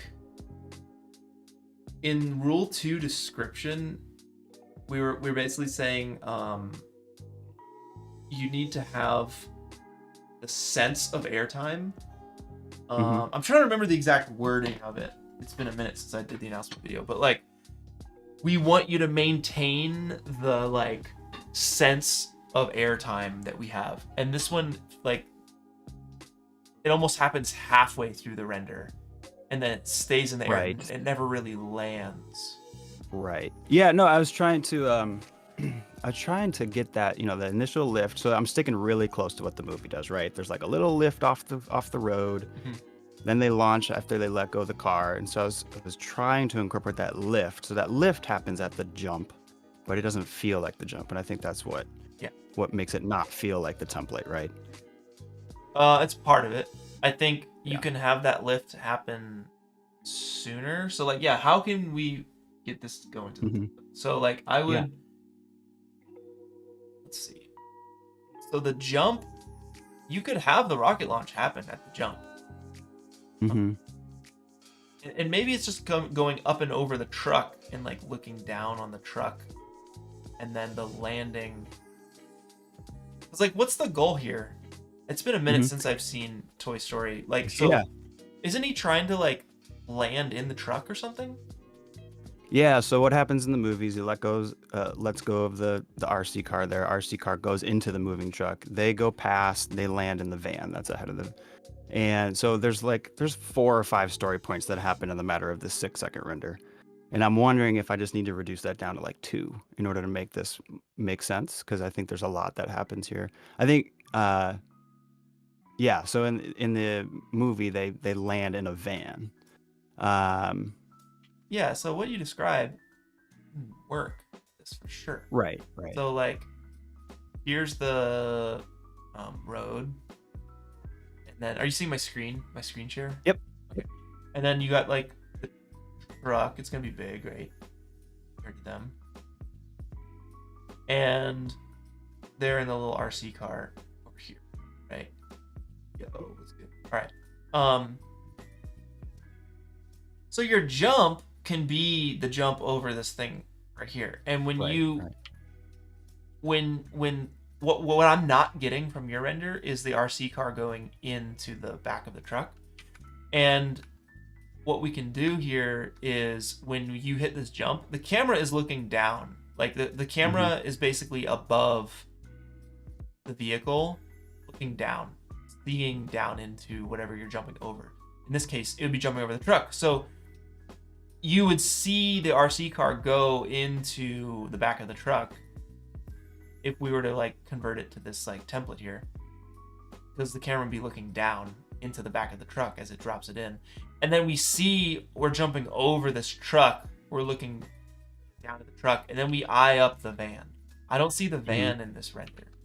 So it's not. It's maybe a few pixels large, but yeah.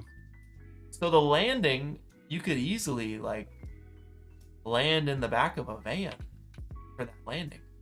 Because like we're not getting the landing in your render either. So like, I think you could get all of this. So I don't know. Maybe it's a win-win. I think you're right. I think you're right. Yeah, I think I was taking a little bit of inspiration for some of the other plane and aircraft renders that I've been seeing, as far as like, no one's really landing. They're like maybe descending, and I was trying to get that descent to some degree in here, and it's just there's not enough descent there. No, I think you're right. I think I just need to start it earlier. I think I was trying to hero the shot in the sky. I think that's like the iconic moment I was trying to capture, that silhouette against the very Toy Story-esque blue clouds. Yeah. Or blue sky, but I think I need to forego that desire and just like have them just beeline for the van. Instead of going straight up into the sky, maybe just shallow, like in your drawing, just maybe a little bit more shallow of a launch where you can still see that van.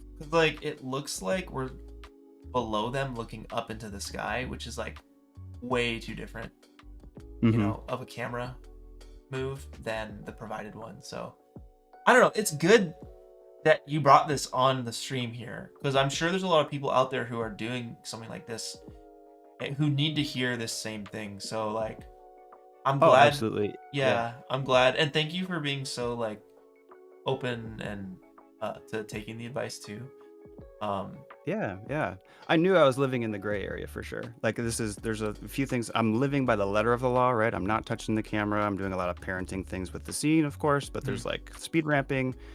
But yeah, I knew I was like, this is probably gray area as far as the spirit of the template. So Yeah, for sure. Yeah, well, I mean, yeah, thanks for letting us use this as an example. That's good. mm-hmm. Do you have any other questions outside of that? Because like otherwise, like your scene's looking fun, looks awesome, love the colors. I don't know, maybe Cool, you yeah. could hit the main characters with a bit more sunlight. They're looking like they're in overcast weather. Oh sure, yeah. You know, like a bit more of that harsh edge light on the sun from them. Yeah, for sure. Yeah, I'm also trying to balance that, like, here's what they did in 1995. Like, I here's see. the animation style they had in 1995. But you're right, like, I think I could maybe push today's techniques a little bit more just to kind of make it more I new. think it's just So, like the angle of the sun, because I'm looking at it and it's coming oh, it's directly head in on. front. Yeah. Yeah. So you're Yep. not really gonna get like you are getting that edge light, but Mhm. like Buzz is completely like overcast back here. He's flat. So like it might just be a matter of changing the sun angle a little bit so that we see a bit more shape and shadow on our characters Yeah. here. Yeah, I think that might just be a product of me boosting the HDRI a little bit too much I to see. get that ambient light Yeah. and wanting that flatter look for like match the match the kind of the VHS look of what this would have been. The shadows are lifted a little bit, right? And the colors are overly saturated. That's fine then. But If that's like what you like and what you're going for, then like I would do that. Like you don't have to, make every piece of advice. Definitely filter it Oh, through yeah. your taste. Right. But yeah, no, it's looking good. Looking good. Thank you. I'm you. excited. I'm gonna be watching for this one. I'm gonna see what you do. Yeah, for sure. To get this back to the template. I'm excited for it. Yeah. Awesome. Yeah, well, thanks Cool. for the feedback. That gives really good direction. Yeah, absolutely. All right, Mr. Scone, enjoy some scones. I hope you enjoy some All scones right. sooner than later. Yeah, absolutely. Yeah. Thank you again. Yeah, I'll see you around, buddy. Peace. Goodbye. Heck yeah. I think that's it. Yeah, Soto? For artists? Oh, yeah. Thank you to all of our guests coming on here and showing us your art. That was awesome. I'm really glad we had that last one. We need a barometer of like, here's some people who are like slightly tweaking their scene and it still feels like you can't tell. And then another example here where it's like, something's off. I can't tell what it is, but something's off. That's what my gut says. Let's take a look at it and figure out what it is. So I hope that that's helping everybody at home. I really appreciate you guys. I want a scone too now. I really do. But we're gonna get into the weekly challenge. We're gonna review some of the challenge winners, some of the honorable mentions. I think this one is going to be Path was the weekly challenge about a month or so ago. So we're gonna get into that. And then I'll be sure to chat with you guys for a little bit before we say bye. So let's hop in. All right, I'm gonna full screen this whole thing now. Full screen the screen share so I can see what's going on. All right. So for Path, the first winner, let's just get into it. We got Scouty. What up? This is awesome. The silhouettes read very, very clearly. I'm a sucker for a good silhouette. And you're doing the whole black and white thing really well. Good atmosphere. I love the layers. The various rubble piles going off into the background and like the torched trees. It would be cool to have like one giant like silhouette on the horizon, like way back in the top third of something that they're headed towards. I don't know. This will be a little storytelling moment, but yeah, that's cool. Good job, Scouty. Congrats. Next up, we got Purple Haze. I love this. Good colors, good vibes, good angle. I would just move that van a little further down the road so we can see the back of the van. I feel like the frame of the camera is right at the back. It just needs to be in or out. It can't be on the line. So I would move it down the road just a little bit more so we actually see the back of the van. That'd be my one note with this, but I love it. That's fun. Next winner is Martin. This is awesome. This is freaking awesome. I cannot tell. Is that a real hand? It looks like a real hand from here at least. This is so cool. This is so cool. I wish we could see two notes. First, I would silhouette whatever is in their right hand. So I'd probably put like a leaf in the background behind their hand so you can kind of see what they're holding, the shape of whatever is they're holding. And second, you're probably doing this, but I can't tell. The footprint on the map I would have in the background. I would have on the ground in front of them. I just can't see it. I can't see it. I want to see it. I want to. That paper looks great. Really convincing with the fold lines and everything. Really cool. Good render quality, good lighting. Next winner, we got M Design. What up, M Design? Yeah, I'm a sucker, man, for a good little fantasy adventure here. Good job drawing the eye up to that silhouetted building in the background. You got the doorway with the light shining from inside, leading the eye up there. The path, of course, leads the eye. Good old Indiana Jones style. Some storytelling on the far left. Really nice render quality there. Feels good. Yeah, don't want to be that guy. And then finally, our last winner, we have Corte, I think. Court? I don't know how you say that. This is sick. I don't know where you got... I mean, if you came up with this idea with your own brain, that is awesome. But if you were inspired by Pinterest or who knows what, shout-outs for rendering it and seeing it through to the end. It's really cool. Good inspiration, good art. Really cool style. I don't know. Maybe the index finger on like the middle top third can open up a little bit more so we see the end of that path there. Or you make the silhouette of that index finger have like a spiky nail or something, so it's kind of creepy. Yeah, I don't know. Just like little tiny touches to add to it a bit more. I just feel like the finger's kind of blocking where the eye line is trying to see the end of the path there. That's just a nitpick. Congrats on winning. Really, really cool. We got some honorables to get into. Art that was, it didn't win, but it was cool enough to get a little shout out. All right, who do we got? We got Weekly Render. I don't know who this is. Because you gotta name your art as your Discord name. So please do that. Just a reminder to do that. But this is cool. Really, really good environment. Good lighting. Nice shape language there. Good silhouettes.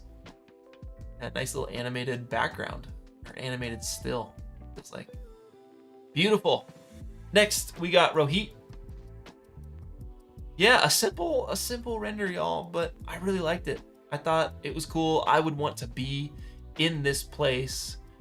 Really nice render quality. It's simple, it's minimalistic, but I love it for that, so wanted to shout you out. Next, we got Perbaski. Yeah, recreating an old school, like, PC point-and-click turn-based game or something. Kind of reminds me of XCOM. We've seen some artists do this in the past, and it's always impressive to me.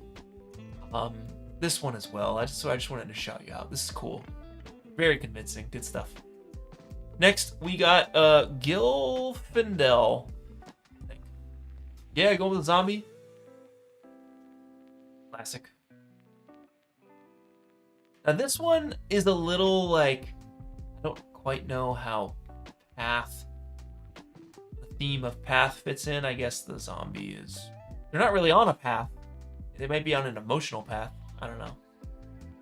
But it was well done. I don't know if you got that animation from like a thing or if you did it yourself, but it looks good. I love the ground fog. Very fun. Maybe a little bit more detail on that background there would be nice. Or just have the fog layer kind of roll in up to that gate, which would justify the monotone background there. But yeah, it's cool. Want to shout you out. Next up, we got an artist, unknown artist,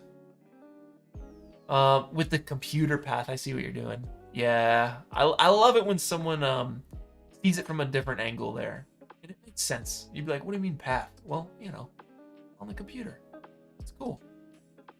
Yeah, good stuff. Next up, we got Caps. It's great. Yeah, this feels like a very old point-and-click adventure game. So it has that nostalgic vibe to it.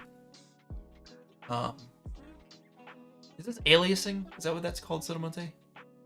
Like style, render style? Dithering? Yeah, dithering. Yeah, it's cool. Really nice composition. It's kind of like perfect composition. And I dig your colors too. Great work. Good stuff. Next up, an unknown artist with nice lighting, nice color. This is another example of is your character in or out? In this case, let's put him in because you got him there. So have him be like up a couple steps. Because right now, if this was a digital, or if this was just like a photo and I was cropping it, I would probably crop them out. Or reframe. If you were a photographer, you would reframe. So yeah, get them in there. Get them in there. Don't be afraid. Next, we got Filipski with a nice, lush, beautiful render. I love the lighting here. I love the feeling of this. Feels very fantastical. But the one problem with this is I don't know what I'm looking at. I can't tell what that is. It looks like some sort of Totoro looking thing, but I just don't know. So my big note here is be clear with what we're looking at, especially if, you know, the thing is right in front of you. Find a way for the audience to understand what that thing is immediately. I don't know where the head is. I don't know where the eyes are. I don't know. I think that's a foot, like a claw, like in the center. Maybe that's a hand, but I just don't know what it is. It needs a bit more like silhouetting and definition to its shape. Maybe an eye or two for us to know what actually is going on here. But other than that, I really like your render quality and your lighting is good. BRZ is, I think, our last one. The render quality on this is crazy. It's actually really, really well done. The lighting is good too. And, yeah, nice little rebel there in the background, just tearing through the path there. It sucks to see, you know. Very rude, I'd say. But there's something bugging me about this. I think it's the composition. It's like, it's very open in the middle, and then all of the detail is on the fringes, like on the outside. I think that lamppost and the don't walk on the grass, I think it can just be brought in a little bit more on the bottom left, like bring it up toward the center a little bit more. I would bring that security guard in a bit more to, I would just bring everything in a little bit more to the center, because everything is like pulled out to the edges a little too much. For me, I don't know, it's for me. It's all subjective, of course. I think that's all I got. That's all I got for y'all. Congrats to the winners. Congrats to the honorables. Appreciate you guys. Thanks for tuning in, everybody. I'll hang out with a little bit with y'all for a little bit here. To wrap it all out. Yeah. Thank you guys. Thank you.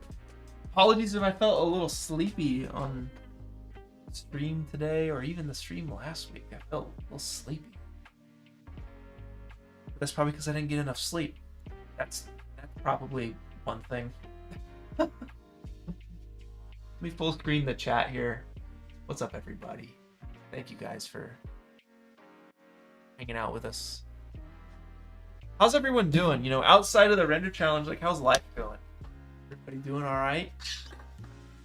What up, Visual? What up, Folio? I see you guys. I know we had Fabricio in chat.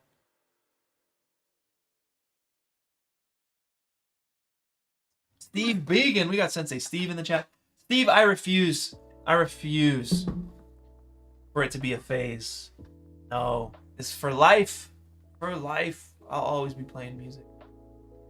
Yeah, man. I'm loving it, though. You guys are going to see the video coming out at the end of this month.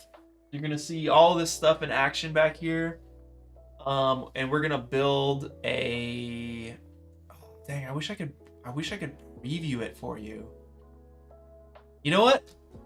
Impromptu touch designer section. We're gonna do it. We're gonna do it right now. Let me boot up touch designer. I'm gonna show you guys. I'll give you a little little taste of touch designer, and show you what we're gonna be doing for a standalone video at the end of the month here. Metatrox. I've released the PCG tutorial like months ago, right? Wasn't it the last year? It was the Pompeii PCG. But this touch designer workflow is so similar to the PCG workflow. It's the best. Yeah. Oh, shout outs to Puppet and Prop. They got back from a 10-day canoe trip. That sounds like the best time ever. Yeah. That's what's up.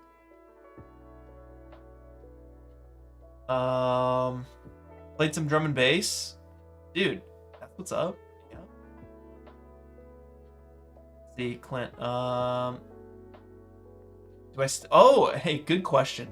Do I still have the fire for these challenges? Are you still pumped? Want to continue these for a while, or are your interests shifting? So that's a good question. You know, I feel like we've done 11 challenges, and we're always looking for new and fresh ideas for challenges to get excited about. And I would say, like, we're definitely in the routine of it. There are parts of running a challenge that are really difficult for me. It's a lot of work. It's exhausting. But by the 11th time, I figured out, like, what I have the energy for and what I don't have the energy for. This time around, I did not have the energy to do a piece of art. So I'm not going to force it. I'm not going to try and force a piece of art. It's not something that, like, I feel I have to do, which is great. It's great. Knowing that we can do this together, we can do work in progress streams is good. Whereas in the past, I think I would have tried to do a piece of art and would have burnt out. I've burnt out a lot. I've burnt out once a year for the past, like, I don't know. When I first left Corridor, I burnt out every year for 3 years. And then I went 2 years without burning out, and then the last time I burnt out was last year at the end of Chasm's Call. I burnt out. That's why you didn't really see a video from me after the challenge. And I think I just pushed it, or was it yeah, I think it was Chasm's Call. It was just too much, you know. I do a lot. I push myself very hard. So I just have to be mindful of that. But the short answer is yes, I do still have the fire for the challenges. They're so much fun. Like, looking at everyone's art with the challenge team and the moderators is, like, the best. Editing the top 100 montage is the best. Brainstorming the montages with the challenge team, with Visual, with Saipo, Folio, and Ronin, and Sotomonte, like, we have such a good time coming up with ideas when, like, it's a fresh slate and we're just coming up with, like, hilarious ideas and dumb ideas, and we're just having a good time. And working with the challenge team is, like, such a satisfying thing for me. It would be so sad and boring on my own if it was just me. Like, I don't think we would have gotten to the 11th challenge. So, like, yeah, I got a shot at the challenge team. I mean, you guys see him in here, Visual, Saipo. Metatrox is still just a moderator by choice. We always ask the moderators, hey, do any moderators want to join the challenge team and help out build the challenges? You would have to forego winning top 5 if you do that, though, because obviously that'd be, like, I guess, cheating to an extent, you know. So there's a separation between the challenge team and the moderation team. But yeah, I still have the fire for it. But I'm smarter about it. I know how to pace myself. I'm just running a YouTube channel. You gotta pace yourself. I used to post a video a week. We used to stream every week. But it was too much. It was too much for me. And I felt like I was streaming even though I wasn't excited for a stream, I would do a stream, and that's what burnt me out. Like, I can't do that. I'll stream when I'm excited to stream. Which right now I'm excited to show you Touch Designer. I'm gonna show you here in just a second. But yeah, I appreciate all the love, guys.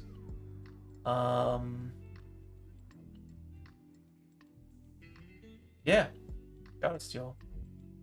Steve, you said you worked on a Touch Designer. You worked with Touch Designer on a few projects and set up a pipeline for incorporating into Unreal. Let's chat. Yes, that's my next step. I want to get it going into Unreal.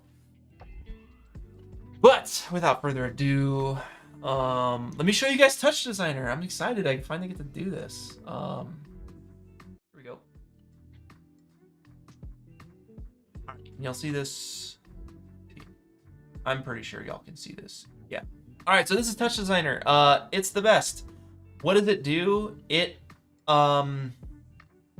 What we're doing, okay, so if y'all followed the Unreal Engine PCG tutorial, procedural content generation, what we did with that was we essentially built a series of rules for Unreal Engine to follow when we hit generate environment, right? We generated an environment and we built rules to kind of simulate a Italian ruins, Pompeii kind of vibe, right? And we used nodes to do that.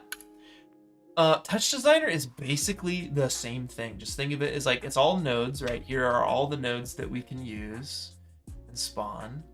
And we can do so many things with them. This is our workbench, right? A lot of tools and a lot of different little little tools and nodes that are confusing at first. Like, what is an inverse curve? I don't know what that is, honestly. I've never used an inverse curve node, but I'll show you a little something here. I'll take like 15 minutes and kind of show you what I'm gonna be doing this video on. So we got, your palette here. This is like our network editor. If you hit P, right? If we make like an LFO node, all of our options here are on the top right. And then you got your palette here. So like these are kind of like pre-constructed looks. Like I will go to image filters and you can bust out like a sharpen, right? You can plug something in a sharpen and do a thing. And if you can go in here, and this is how sharpen is built. So these are like pre-constructed, but we don't even need that right now. So I'll show you what I'm doing here. We're gonna do a quick little thing here, and I'll have the chat on the right side. So if you guys have any questions, but let's get a look at something first. So I'm gonna make a cube. It's a 3D thing, right? So these are all of our 3D options. They're called SOPs, and it's weird. You have tops, chops, SOPs, mats, and dats, and you're like, what did you just say?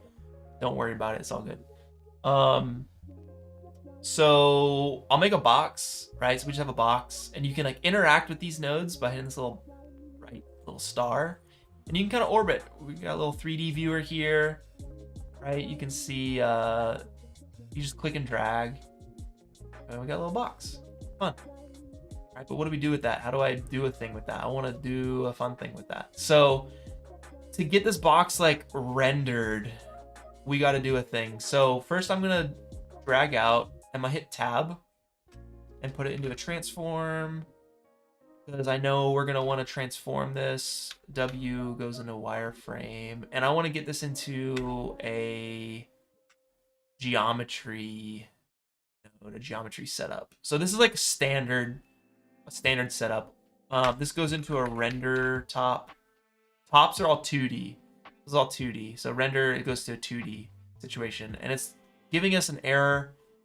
It says no camera comp found. We need to make a camera. So just like in 3D, right? We would make a camera. There we go. Now we can move our camera around, and this is, our rendered view down there. And we can display this on the background by hitting that little dot. But there's no light. Let's get a light going. Get a light, and you can pilot the light like this. Yeah, sure. That's good. Great. But let's kind of get like a little background going. So this is gonna come out to a transform. There's many different ways to get a background going, but I'll go to a transform and we'll say background color. We'll make it, I don't know, alpha. The fourth number is alpha, so we'll go 1. We'll comp it over the background. And instead of looking at this render, let's just go out to a final like null. Drag that out, hit null, boom, good to go. And then we can just preview that. So that's what we're looking at right there. Just a box, boring. But here's where the fun stuff comes in. So basically, what I love doing is pairing it with all the music back here. So every time I hit like a key, like let's say I'm playing a drum machine and I hit a bass drum, we got a snare, and we got like a hi-hat, and I want this cube to interact with those sounds in real time. So we're building the virtual kind of like the visual network right now, but then when you hook it up back here, you're just playing the music, and then the visuals are reacting to the music you're playing. So, oh, wrong screen. The right thing. Yep. All right. So here's what we do to get this moving. So here, this is so much fun. All right, keyboard. So these are chops. This is like raw like data, just numbers. All right, and we're gonna do a keyboard in. So every time I hit 1 on the keyboard, you can see it's triggering this value. All right, and what we can do later is instead of having a keyboard in, we could actually use a MIDI in right here, and this will read the MIDI device. I have one, but it's all good. It's all good. For now, we'll just have it be this keyboard. And I want this cube to like flip every time I hit this. So how do we do that? I want this cube to rotate 90 degrees every time I hit the 1 key on the keyboard. So here's what we'll do. This is going from 0 to 1 right now. If you can see that, it's going to 0 to 1.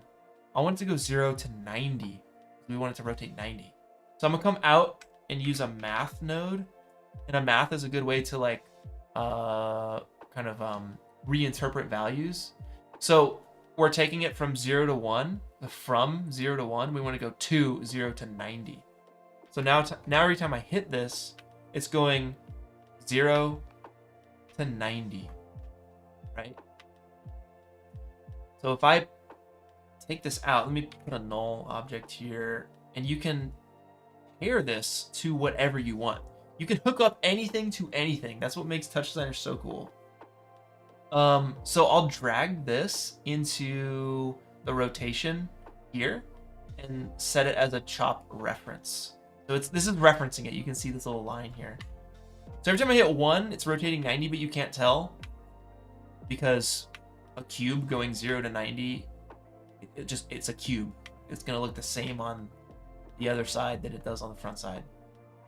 So what we do is you add another node called a lag, which lags it, right? So when I hold it down, it does that, and when I let go, it goes back. That's what the lag is doing. So it's lagging by 0.2 seconds. You can set it to like overshoot to give it a little bounce back. So there's a little bounce on it, which looks super cool. But I don't want to hold this down. I just want, every time I press it, I want it to flip, right? So every time I hit the snare drum, I want this to flip. So we'll insert something in here called a count, and it's just gonna count the number of times I hit the 1 key. So I hit 1, and see, yeah, it's just flipping, right? It's counting. 5, 6, 7, 8, 9, 10. It goes to infinity, right? It goes to infinity. And because we're going 0 to 90, it's flipping. It's like that. And we can pair this to 0 to 90. We can pair this to another axis. So it flips like that every time. Super cool. What's another thing we can do? We can, what's a fun thing? All right, let's set up another one. So I'll do another keyboard in, and I want it to like bloat. I want it to like, get bigger every time I hit the 2 key. So we'll set that to 2. Every time I hit the 2, I want it to get like whoop. I want it to grow a little bit, right?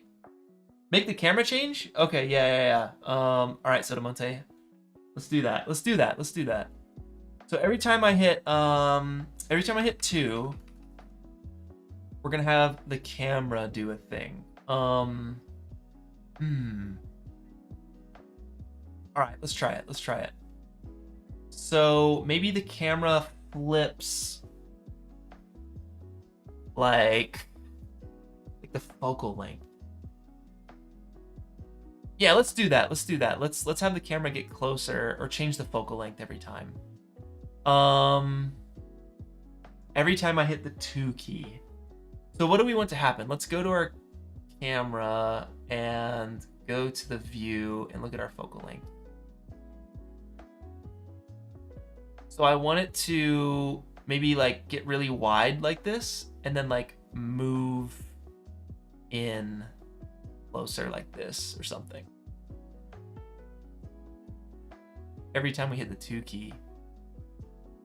I want it to go between this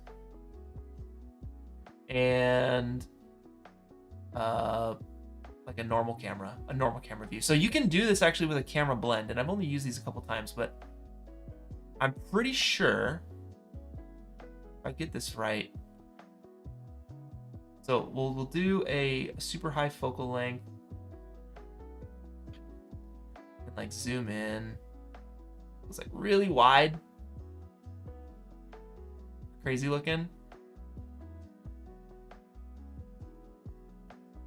And I'll do another camera, copy that, and set it to like our other state. Just a normal looking camera. Something like that. And I want to blend between these 2 cameras every time I hit the 2 key. Miguel, yeah, it's free. It's free. The non-commercial is free. Yeah. And we're gonna do a camera blend. So there's a camera blend node here, and I'm trying to remember how to do this. I'm pretty sure it's like sequence. These go into this guy, I think. Or is it the other way around? Is it these guys who go into this? Shoot. Let me open up a project and see how I did it before. Let's go project.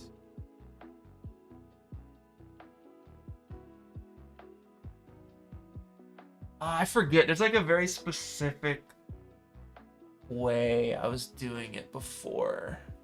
I just hadn't used camera blends enough.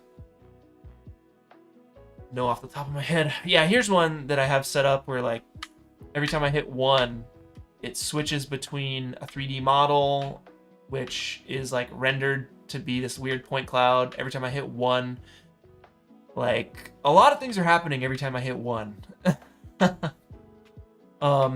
This is for a DJ mix. I made all the visuals for this like Tekken mix from a DJ named Didiko, who's doing the music for this challenge.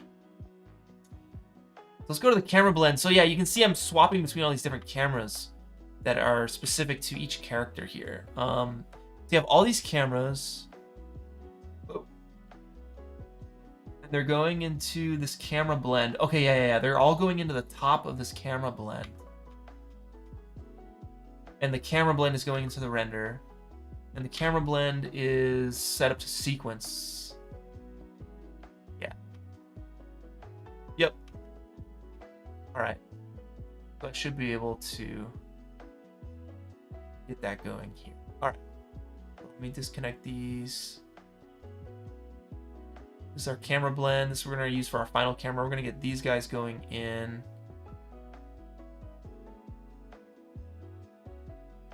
At the top of this, the bottom. There it is. The bottom of these going into this camera blend, and then we can change the sequence. There we go. You can see it switches between 0 and 1. Right? Like that. And we want this camera blend to be displayed on the render. So all you have to do is just click it, and the geometry is, we just want camera blend. I can just drag this in here. Boom. Wait, I lied. Put it in cameras. So every time I hit 2, I want this to switch between 0 and 1, 0 and 1, 0 and 1 every time I hit 2, which is kind of happening down here. It's more like triggering. I want it to stay on and stay off every time I hit 2. And the best way to do that is just with a count. I know this is more of a demo. You guys will probably be like, what are you talking about? But a count will do it. We can set it to loop. And I'll just have it loop between 0 and 1. So every time I hit 2, it goes toggles 0 or toggles 1, right? Every time.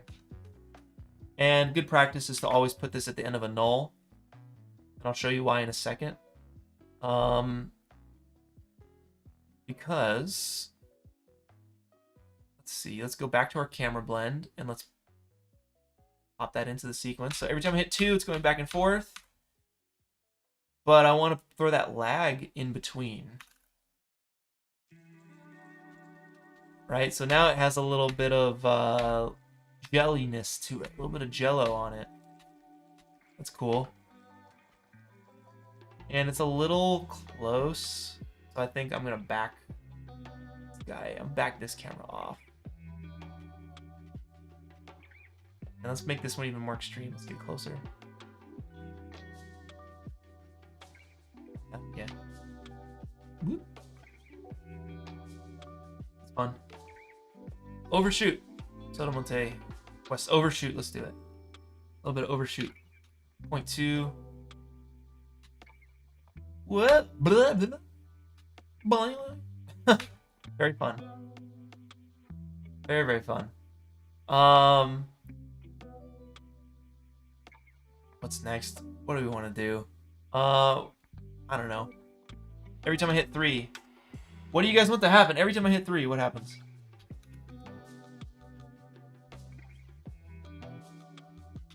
And then we'll call it.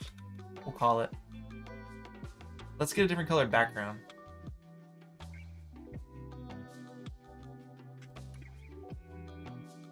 Yeah, let's change the background.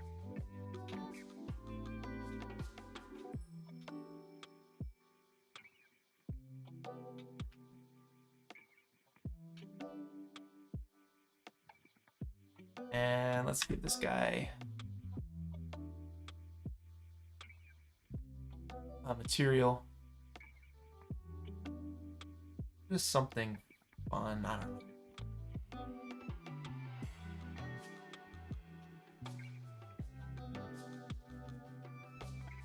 Cool. All right, what do you guys want? Let's see. An explosion? Next time. All right, lights up, I can do that. Every time you hit 3, lights. All right, you want lights. Okay. Well, we can do that in a number of different ways.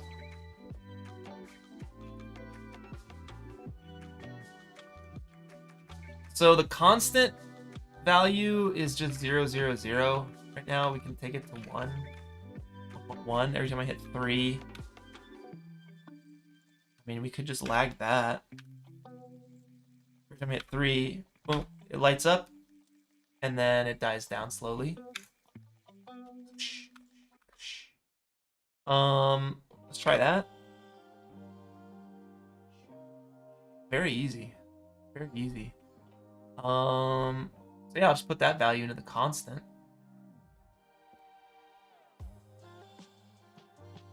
Oh, here's another fun thing. I'll just do this for fun. So we can animate. So here's the flip, right? Let me actually get rid of that second one. We can do this expression. Absolute time dot seconds. So it's like always rotating. And we can times 10, so it's going a little faster. And we'll do another one. Abs time dot seconds times 5. So we're always orbiting. And then it flips every time still. Right? And then we got our camera, crazy camera. Let's back this wide angle off just a little bit so we don't clip it.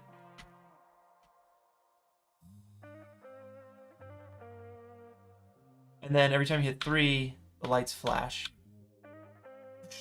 And you can set that up.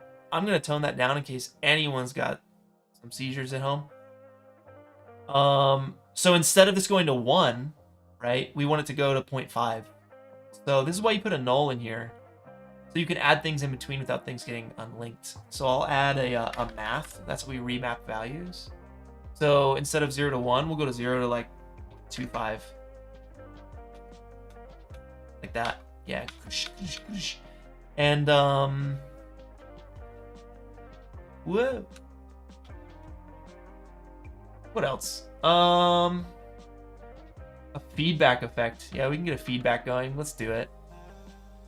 All right, so for feedback, I believe we come into a feedback. And we would I'll come out to a level and a composite, because I want to composite this image on top of itself. We'll go into there, out to there. And this is already, whoa, this is like already crazy. And then this is supposed to come back into, let's see, let me add a reset on our feedback. Set it to 5. There. Isn't that crazy already? Weird how it's doing that. But then we can take this level and just make every other frame. I think, what is it? I dragged this into here, I think. And we set this to over.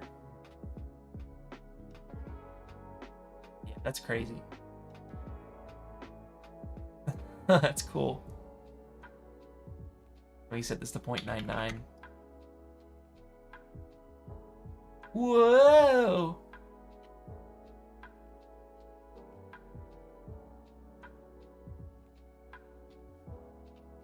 Very fun.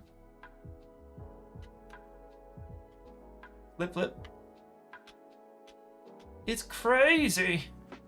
So yeah, all you have to do is just swap out these values or these these triggers with your keys down there on the keyboard. So every time you hit the bass, you know, it's like the snare. Super fun. Super, super fun. Last thing I'll do, I'll make an array. Let's do this with an array. So, I'm having too much fun. This is great. Let's throw this into a grid array. So I'll turn off the feedback for a second so we don't lose our minds. And I'm gonna make a grid, 3D grid here. And that's a lot. So we'll do I don't know, we'll do 8 by 8. And I want to use these points on this grid to clone this. So we can do instances here. It's very similar to our 3D programs. It's really cool. You can do so much in Touch Designer. So I'm gonna turn instancing on. We're gonna instance this via this grid, but I need to get these grid points first. So let's give it a little bit, let's do a null, and then I'm gonna transfer this to point data. Just raw numbers. And let's call that instances. And drop this in up here and choose our transform. We want to transform it along this grid. And I'll make them a bit smaller here. I'm going to change the scale of this thing. You can hold middle mouse button on any value. Yeah, there we go. And then let's scale this grid up with a transform.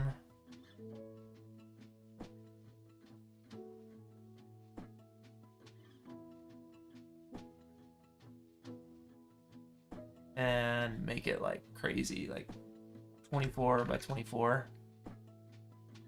And we can change our camera angle too.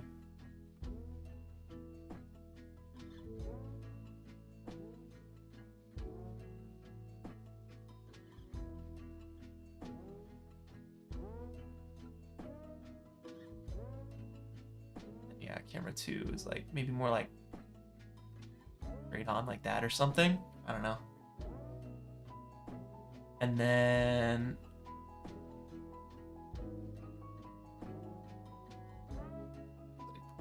two, and then let's do let's give it some noise. This is fun. Let's throw some noise at it. Yeah. And let's increase the amplitude a little bit. All right, and here's the cool one. I'm gonna do, for our last one, we'll do a little bass hit. So every time I hit 4, keyboard in. Let's see. Where you at? Keyboard in. Every time I hit 4, I want it to go like this. I want it to be like this, like, right? Every time I hit 4. So we need to pair something to this amplitude value. And right now it's like at 1. But I want it to go from 1 up to like 4, but quickly, right? And that's just more of what we've been doing. So every time I hit 4, instead of going to 0 to 1, I want it to go 0 to 4. So with a math node, we can remap that 0 to 4. So it's going up to, oh, but we want it to go 1 to 4. So we'll set it 1 to 4, like that. And we want it to lag. And we want to throw a null at the end of that. And let's put that up in our noise here, in our amplitude. So now every time we hit 4, right, it's doing that. And then I'll change this lag just a little bit. And we can make it more extreme. We can do this, like, we can make a slider to make it more extreme. So I'd go in here, I would type 8.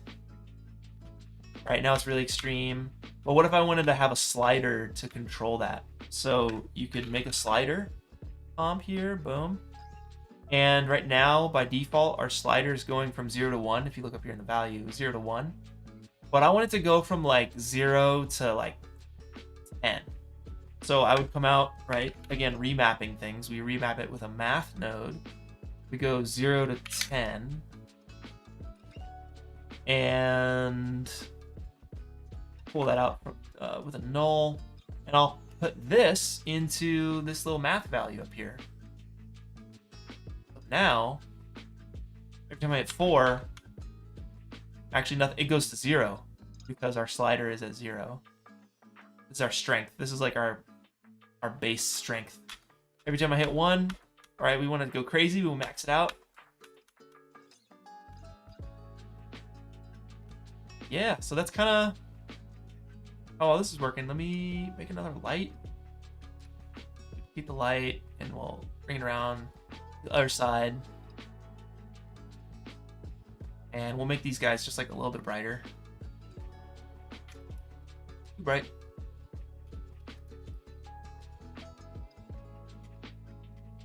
Yeah, so they're flipping. We got some crazy camera movements going. Woo. And we got some flashing, and we got some bass pumping. Let's do a little bit stronger on that.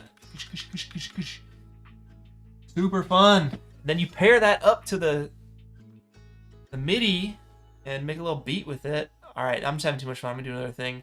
I'm gonna have them like grow in size. I just always want them getting slightly larger and slightly smaller.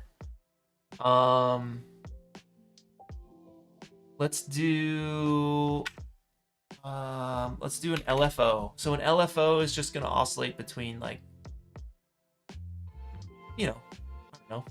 How do I explain an LFO? It's a sine wave. It's a sine wave. You can see it going like this. You can change it to Gaussian, which comes up and down. We got a triangle. A ramp just goes up, comes back down like this. Square wave. And a pulse where it just snaps on and off. So we kind of want, what we want is a Gaussian where it kind of easy ease in and out, just like this. And I want them to kind of control the size of all this, right? So I'm just gonna go straight in here. We're gonna bring this out to a null. We're gonna put some stuff in between this. But let's go to our transform. Let's go to our cube. Yeah, our boxes transform and put it on the scale.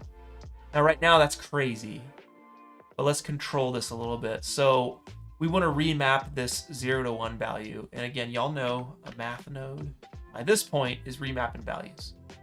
I think we had it at like 0.12 at its smallest. And for the biggest, we can try 0.2, maybe 0.3. So it's kind of breathing. And we just want to chill it out. So instead of a frequency of 1, we'll do a frequency of 0.2 or something. Right?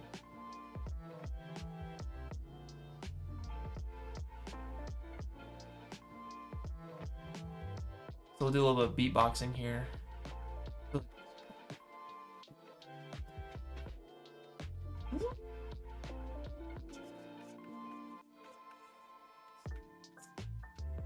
You know?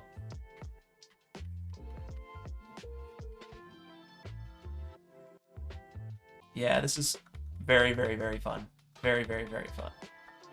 Oh, the best. You can hook this up to anything and everything. I think you can control like Unreal Engine with this.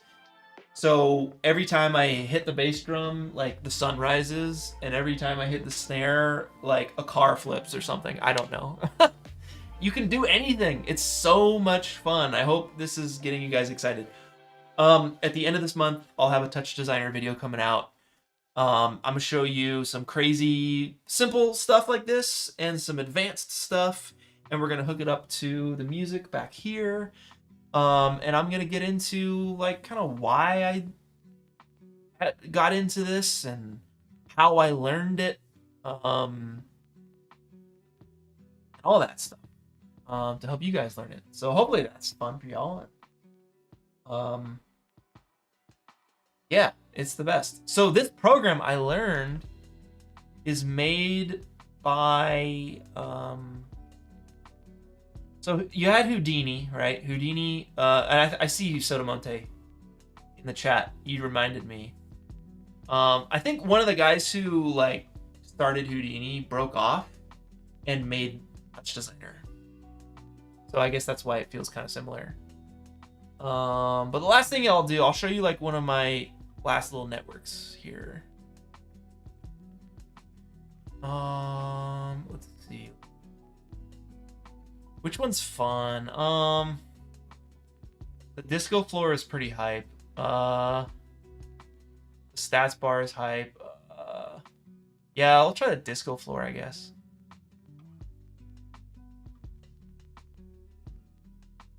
Ooh.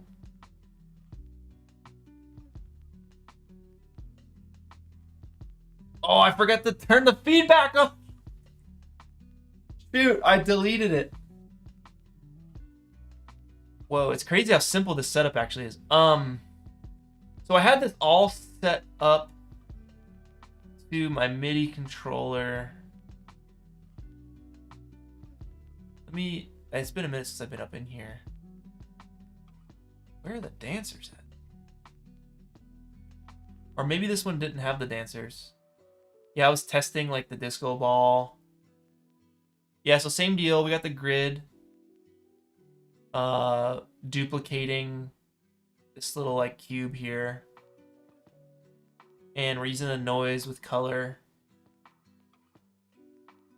You know, alternating or animating the noise across all these cubes here for the disco floor. And then this is just an array of squares, of little boxes around a sphere up here, right? And they're all shiny. We got HDRI in here as well, right? And then this was all set up with like dancers and stuff. Let me show you that final look. And it was all like controllable, so like sliders would bring the disco ball in. Every time I hit a key, it would switch out dancers. I had a slider for slow-mo. I had a slider for camera zoom in. I'll show you here the final export of this one.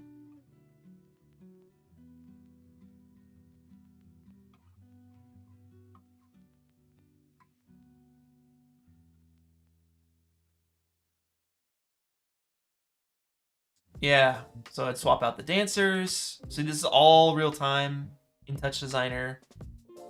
And then at some point, yeah, I had like a second look. I had like a lights off look that would be triggered with like another button press. If I go slow-mo, I can choose slow-mo. I drop the disco ball in and then boom, trigger the second look, the nighttime look. And then I had like the slider zooming in, zooming out, all that stuff. Super fun. Yes, Gangnam Style. If you guys want to check out this whole mix, I can drop a link for you really quick. Let's see. Got you. DDCO, Tekken Mix. By show of hands, who's seen the DDCO Tekken Mix that I did all these visuals for? Oh, I'm curious. I'm assuming that if I don't see a hand, I'm assuming the rest of you are like, I have no idea what you're talking about. But go check this out. I spent like 2.5 months working on this video with DDCO.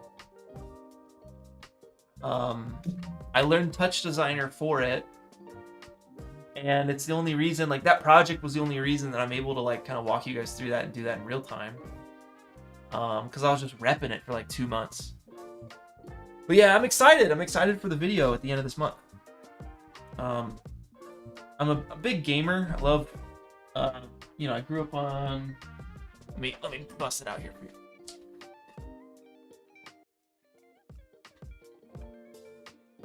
Does this do anything for anybody?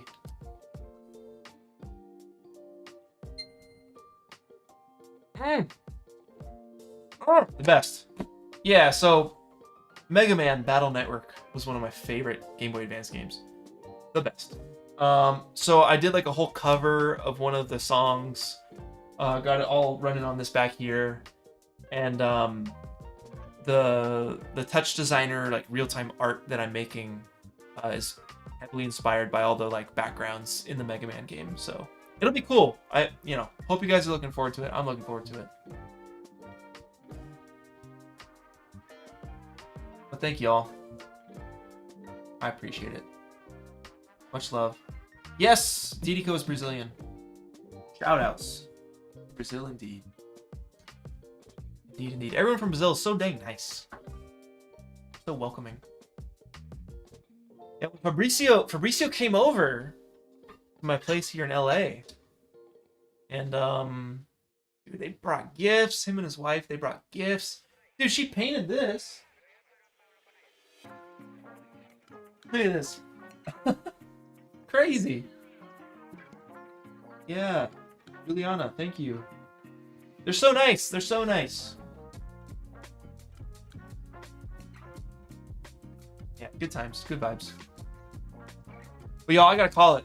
Today's my wife's birthday. I should not be streaming right now. I'll see you guys later. Thank you. Much love, everybody. Bye-bye. See you next week.